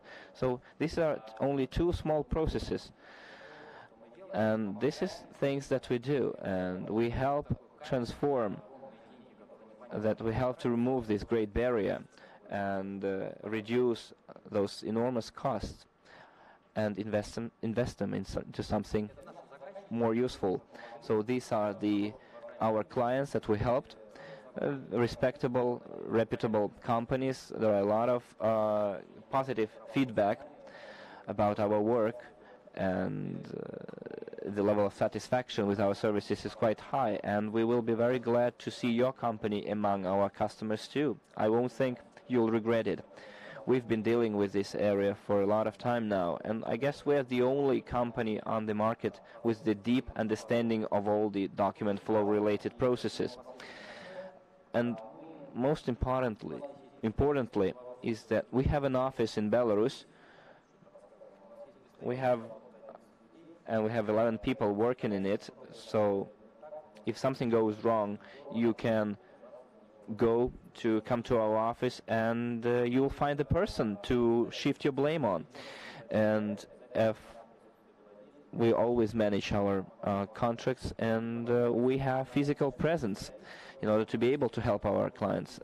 We also are represented in the TIBO exposition. We've deployed a number of solutions that I've already told you about, the charter terminal for printing certificates, this passport scanning. So it will take a lot of your time. Our stand is not that far away. There are people there to tell you everything you need, and you'll see that everything is easy to implement and is fast to implement. So thank you very much for your attention, and I hope that you manage to unsolve this paper flow riddle and invest the money into something more useful. Thank you very much. The architecture of eco-structures as a response to the global challenges of the modern economy. It's the director of Schneider Electric Bell, Alexander Savanovich.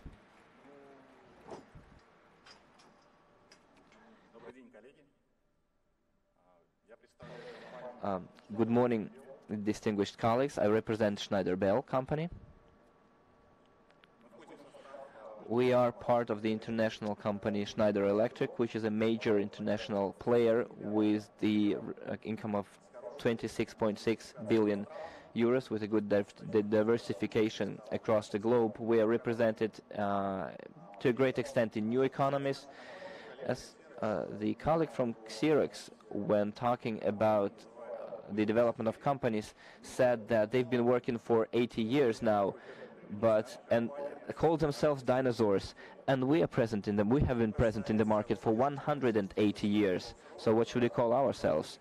And over that period, the key factor for us was the timely adaptation and changing of the strategy to the market needs, shifting from one niche, from one area of development, business development, to another. Historically, the company started from metal processing and the supply of metal. And if you go to Paris and take a look at the Eiffel Tower, you'll see that the metal was produced by Schneider Electric.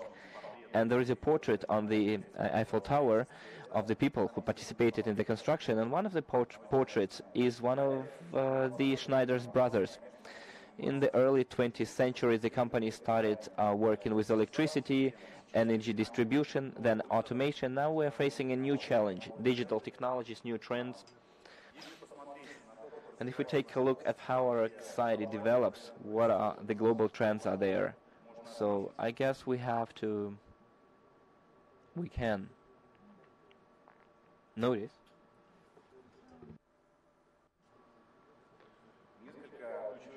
There are a few key things. For example, all forecasts that are always not very precise, but still the main trends show that energy consumption increases every year, and in the next 40 years, in 2009, they said that energy consumption will increase by 2. And if we want to keep the pace of our production and development of our economies, we have to be thinking of how to keep the planet, because CO2 emissions can also be multiplied by 2. If we want to keep the environment for our children on the same level as it is today, we have to be 4 times more efficient. This is the global trend that is typical for all companies, all businesses, and we have to consider this. In addition, there are key trends, and one of them is urbanization.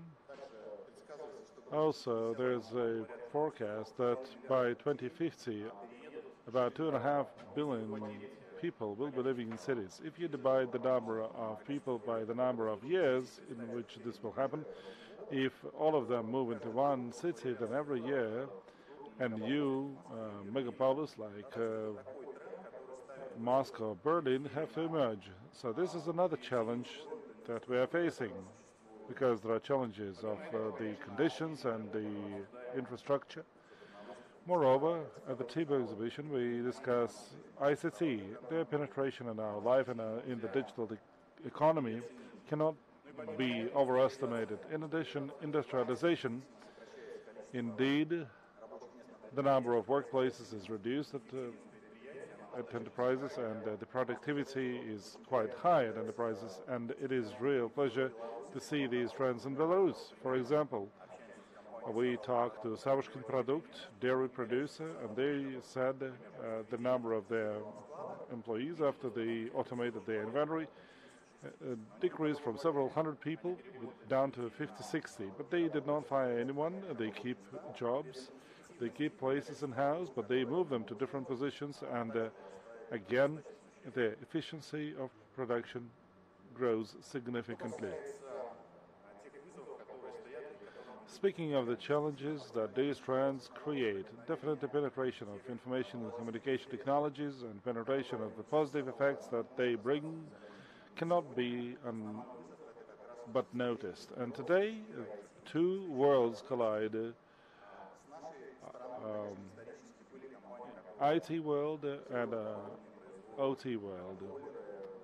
Our company produces controllers, does energy distribution, automation, but today we can clearly see this trend.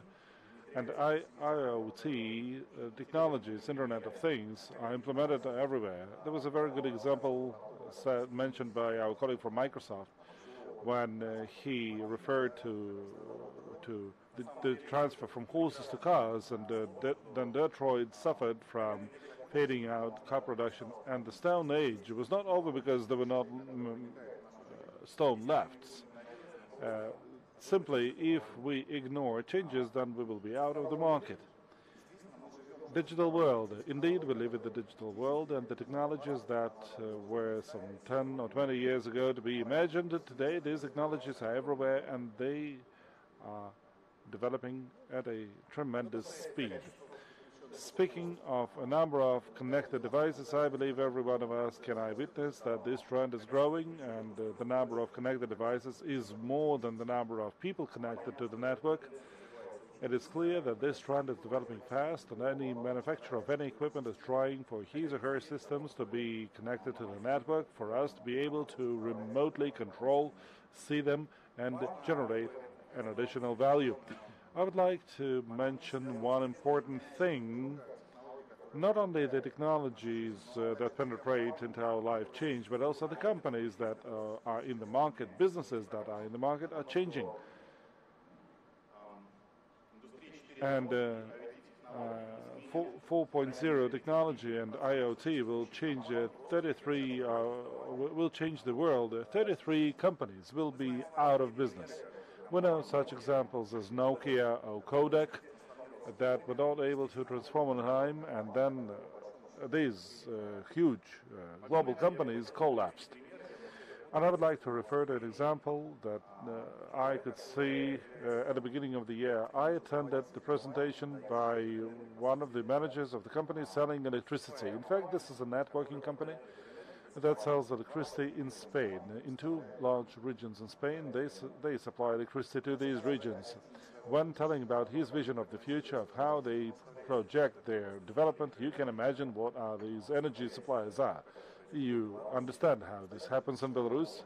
This is quite a traditional business. Certainly it involves innovations and engages them, but still, in terms of technologies, the industry is similar to what we had before, and it's not tending to change. So he was saying that in some 15 years, the company will be not a supplier of electricity, but their business will be insurance business, because the number of sites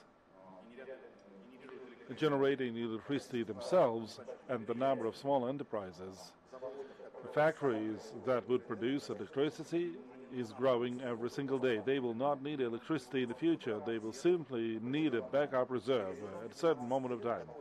And you can imagine, they were speaking about the planning horizon of 15 years, and this is really impressive. This is the change that is happening today and very rapidly.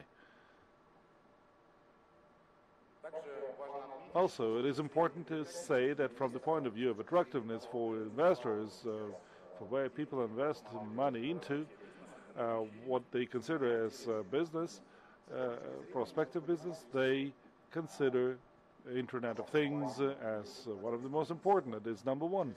As business owners, if you do not invest into this technology, you can expect that at some moment of time, there will be those who will use it, they will be more efficient, and they will simply be able to grab a significant share of your market. Now, speaking of what our company does, what is our proposal in terms of implementation and in terms of responding to these measures, we offer an architecture that operates in several tiers, several levels. Indeed, there are lots of connected devices that are connected to the network. They collect information. The information is stored in the cloud or on servers, but the information collected does not have any added value. It is very important where there's self-development of Internet of Things, and the next level is business intelligence, the level of those software applications that turn your business to be more efficient. Indeed, you can have big data and lots of statistics, but the most valuable thing is how you will manage this efficiently, how you make this data drive your business. We are present in all main sectors of economy, starting from the traditional segments related to industries, oil and gas, excavating, fossils, but also we work in cities and development of buildings, stadiums, hotels, medical centers, and that, from the point of view of where investments are channeled in our company everywhere, also in Belarus, this is the development of the applications and the development of those advisors, software complexes that would enable to develop our business more efficiently, to develop our business to make it more profitable. Now, speaking of applications, any building, any remote site, any infrastructure, whether it is an industrial or residential area, these are the sites where we put our maximum efforts in order to make them the most efficient. And at this exhibition, we, together with MTS, present one of the services related to solutions based on IoT. This is a new technology which enables to harvest big data, and we would like to invite you to visit our stand to discuss how these technologies can be used, how established technologies can be also used without replacing all the equipment that you have, how to use this equipment in your buildings and your enterprises, how for them to be used more efficiently. Thank you. Thank you very much, Alexander.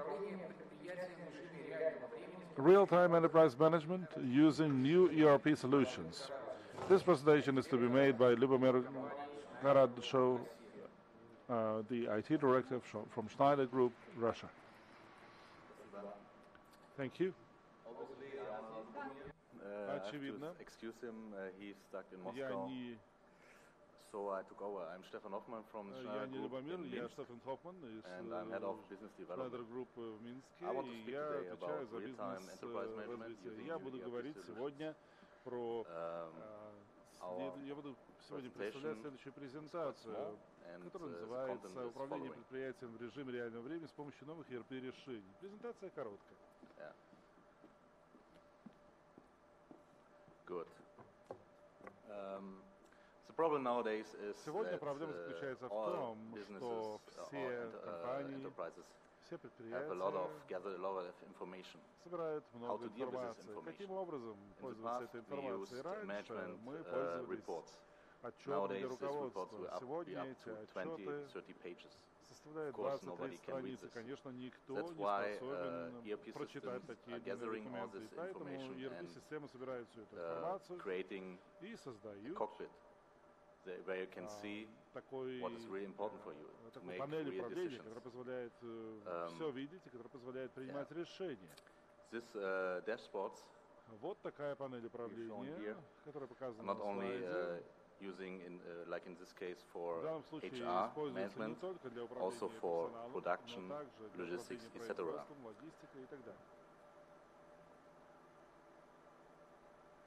But every ERP system is only as good as the informations are in. Even in 1998, 20 years ago, the Gartner Group said companies who are investing in an ERP system will lose about 50% of the return of investment if they don't take care about the actuality of the information. So real-time information are really important to make your ERP system sufficient.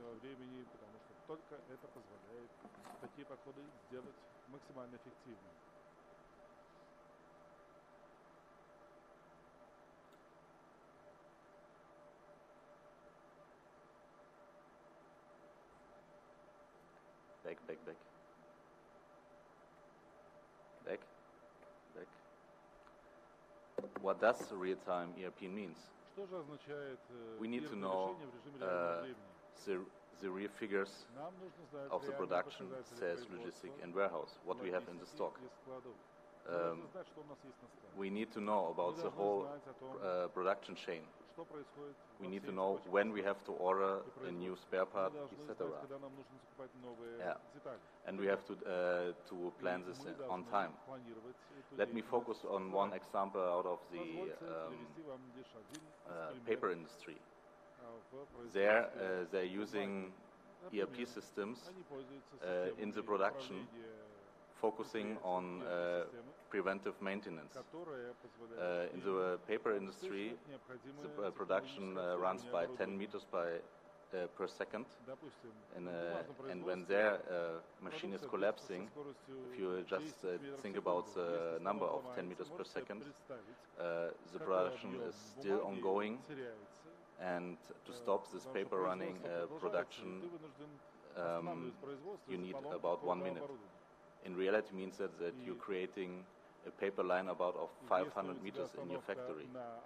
So now ERP comes into play with sensors, and if the ERP give you a hint, you have to maintain your machine on time before the collapse is occurring, you can prevent this issue and also can implement this maintenance into your production chain.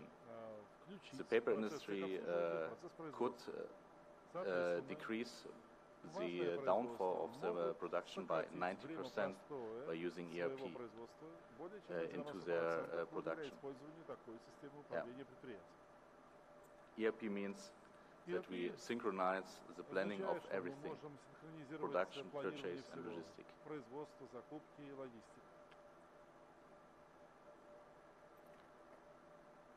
What we did in Schneider Group, I put out an example from our Moscow office. As you know, in the post-Soviet states, the 1S software is used for ERP, and our clients are mainly clients from West Europe who are using SAP. We are combining both ERP systems and using the so-called local one and the SAP system. The local one we're using for cash books, bank and online tax reporting, and all the logistic backgrounds we are using SAP, or our clients using SAP. We implemented both together. And 1S in this case is reporting to SAP, and this functions quite well. Our clients know on time, like immediately only 1 second after a product was sold, the status is updated. So our clients know where is which product has to be called again, and where we are running, where our client is running out of stock.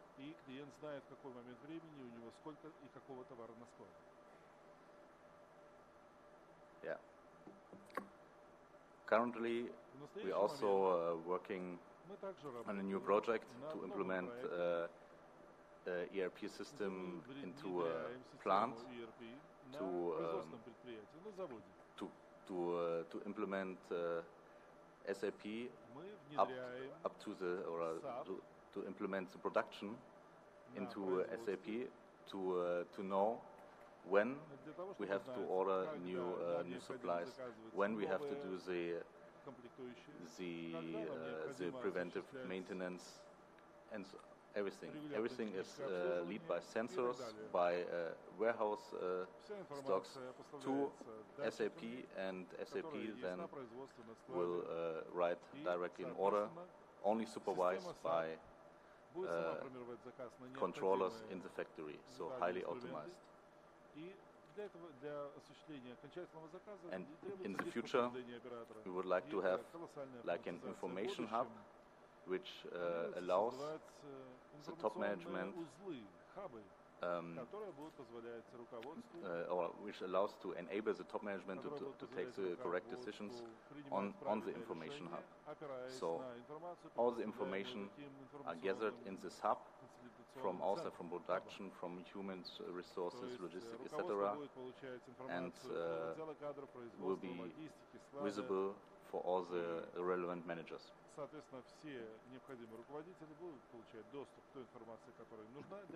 As I already said, I just took over this presentation. For more detailed information, please contact Lubomir. Here is his email shown. Thank you very much. Спасибо большое. И о законодательстве. Thank you very much.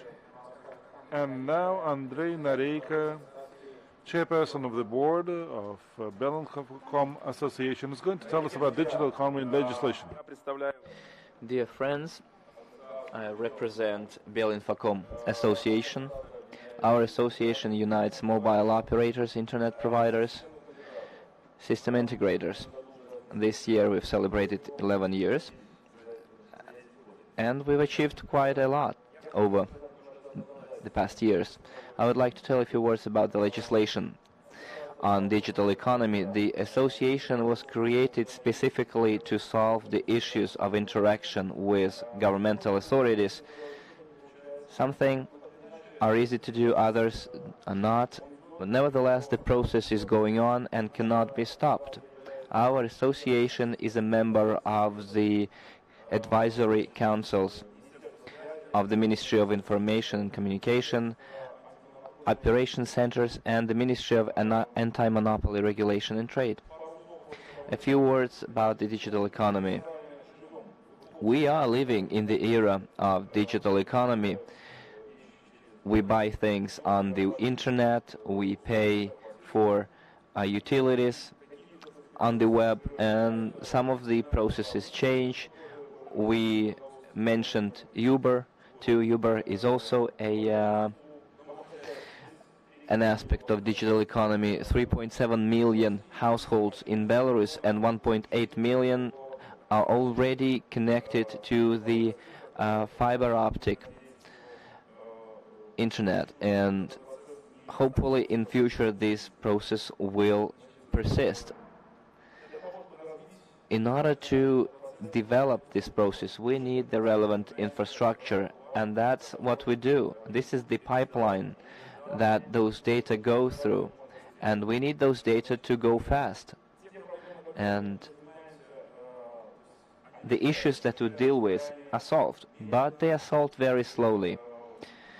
And in my opinion, we need changes here, because all the previous speakers told you how rapidly changing our world is, and we need to hop into that train of changes. And we see that if the changes made, the pace of changes to the legislation doesn't change, we'll have problems. So let's take an issue of construction of networks, electrical grid, and in the newly constructed buildings and houses. With the more strict control of energy consumption, for 4 or 5 years now, we cannot make the Ministry of Energy to liberalize the monitoring over low-consuming devices, and we've been tried to knock on the Ministry of Energy's doors, and hopefully they will hear us. And the same situation is with the grid construction in residential houses. The Ministry of Utilities does not support changes to the certain legislative acts, and it takes a lot of effort to prove them the necessity to do such changes. The legislative control in Ukraine, in Russia, is more liberal, and we would like to draw the attention of lawmakers to the fact that this process needs to be more liberal and more loyal for us to be able to construct the internet networks faster for our citizens. Another issue that we are discussing at the moment is the creation of enabling digital environment for mutual trust and electronic document flow. Already now, the company uses the system of electronic contracts when one legal entity signs documents in electronic form, and the control over the execution is also performed electronically. We don't have one mutually trusted electronic environment and one single ID identification and digital signature system. And we need for that we need joint common legislative requirements and standards for identification, digital identification. And we place our hopes on the creation of the Belarusian integrated service and payment system. At the moment, the Parliament is working on making the necessary changes to the relevant legislative act. As for the law on private data, well, this issue has been postponed to this year, but the work is very slow. What other areas are of concern to us? The payment services. A law is to be adopted this year. The association met with the National Bank of Belarus, and in the near future we're going to sign a memorandum. And within that memorandum, we would like to consider the issue of the construction of pilot areas together with mobile operators and Belarusian banks and in such areas as blockchain, cryptocurrency, another issue for consideration. But we need to get the approval of the regulating authorities and the banks, and the memorandum is to be signed in the near future. Some of the issues will be reflected in the law on payment systems, particularly on the law on payment aggregators, and other issues that we've discussed within the association, within the confederation, because our association is part of the Digital Business Confederation, is the e-trade issue or e-commerce. Until now, we don't have clear understanding whether this law is going to be adopted or not, and if it's going to be adopted, what form it's going to take. Some of the members of our federation do not make any comments, but we cannot find the necessary lawmaker that would develop that law. Being a professional society, we are ready to provide our experts, our data on how to move forward, but unfortunately, the Ministry of Anti-Monopoly Regulation that we went to, they took a break and said, Andrei, go to the Ministry of Information, maybe they will tell you something. Because the law on electronic commerce, the first word is electronic, so you should go to the Ministry of Communication. And we need to wait for the initiative from them. I would like to delve on other certain items. The regulatory environment for digital economy needs to change and to adapt to the changing reality. The more the reality changes, the quicker the state should respond. In our opinion, we need a vice prime minister in our government responsible only for digital transformation and economy. Let me give you an example of the Decree 240 that the payment for radio frequency resource, which is of concern to our mobile operator, should be made in Belarusian currency, in Belarusian rubles. And this process has not been finished yet. It has been started 6-7 years ago, and we've been discussing this issue with one government, with Simashka, with other vice prime ministers. They all supported us, but the process did not move forward until the management of the National Bank changed. Now the process started moving forward, but we haven't yet solved the issue. Although seemingly there are no barriers to it. A second thing I would like to mention is that you cannot improve the legislative framework for digital economy in one effort.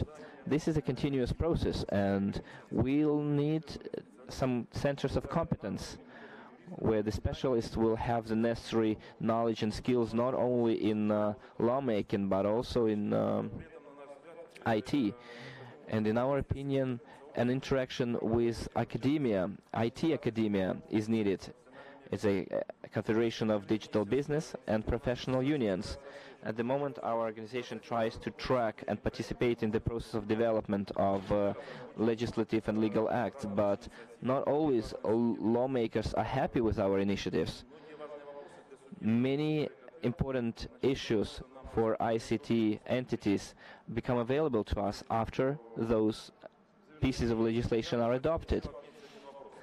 In conclusion, I would like to mention one last thing. At the moment, the issue of creation of a head national authority for digital economy is being discussed. Maybe you heard the statement of our president that this authority has to be set up. So what we have now is there is a working group working under the management of the Prime Minister. Our association plans to express its opinion and pass its information on this issue to the regulating authority, which is the Ministry of Information or of Communication.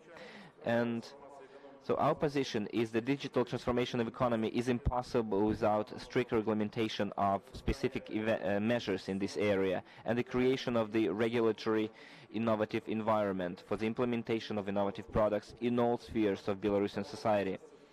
And take into account that the process of digitalization of economy is cross-functional and touches upon of different regulation areas of the governmental authority, we think that the initiative come from the regulatory authority and should take into consideration all best practices and roadmaps and the development programs for each specific areas of activity, and should be done either through the ministries directly or through the Prime Minister. And to ensure the efficient work of that regulating authority on a contractual basis, the leading expert in telecommunications should be hired to solve IT tax in different areas: transportation, health, agriculture.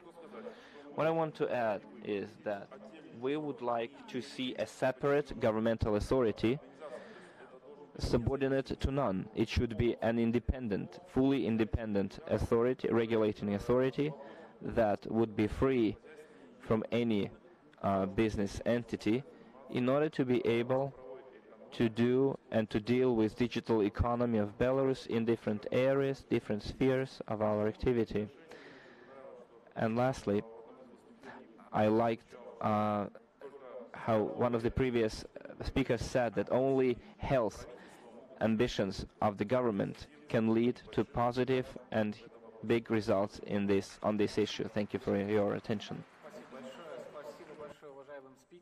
Thank you very much, and thank you all distinguished speakers and participants of the plenary session. Then we'll have the ICT summit sector when we're going to discuss the pilotless devices. There will be very interesting speakers.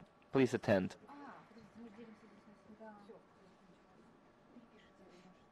Так что все получается. Все, мы уходим тогда. Считаем, большое спасибо.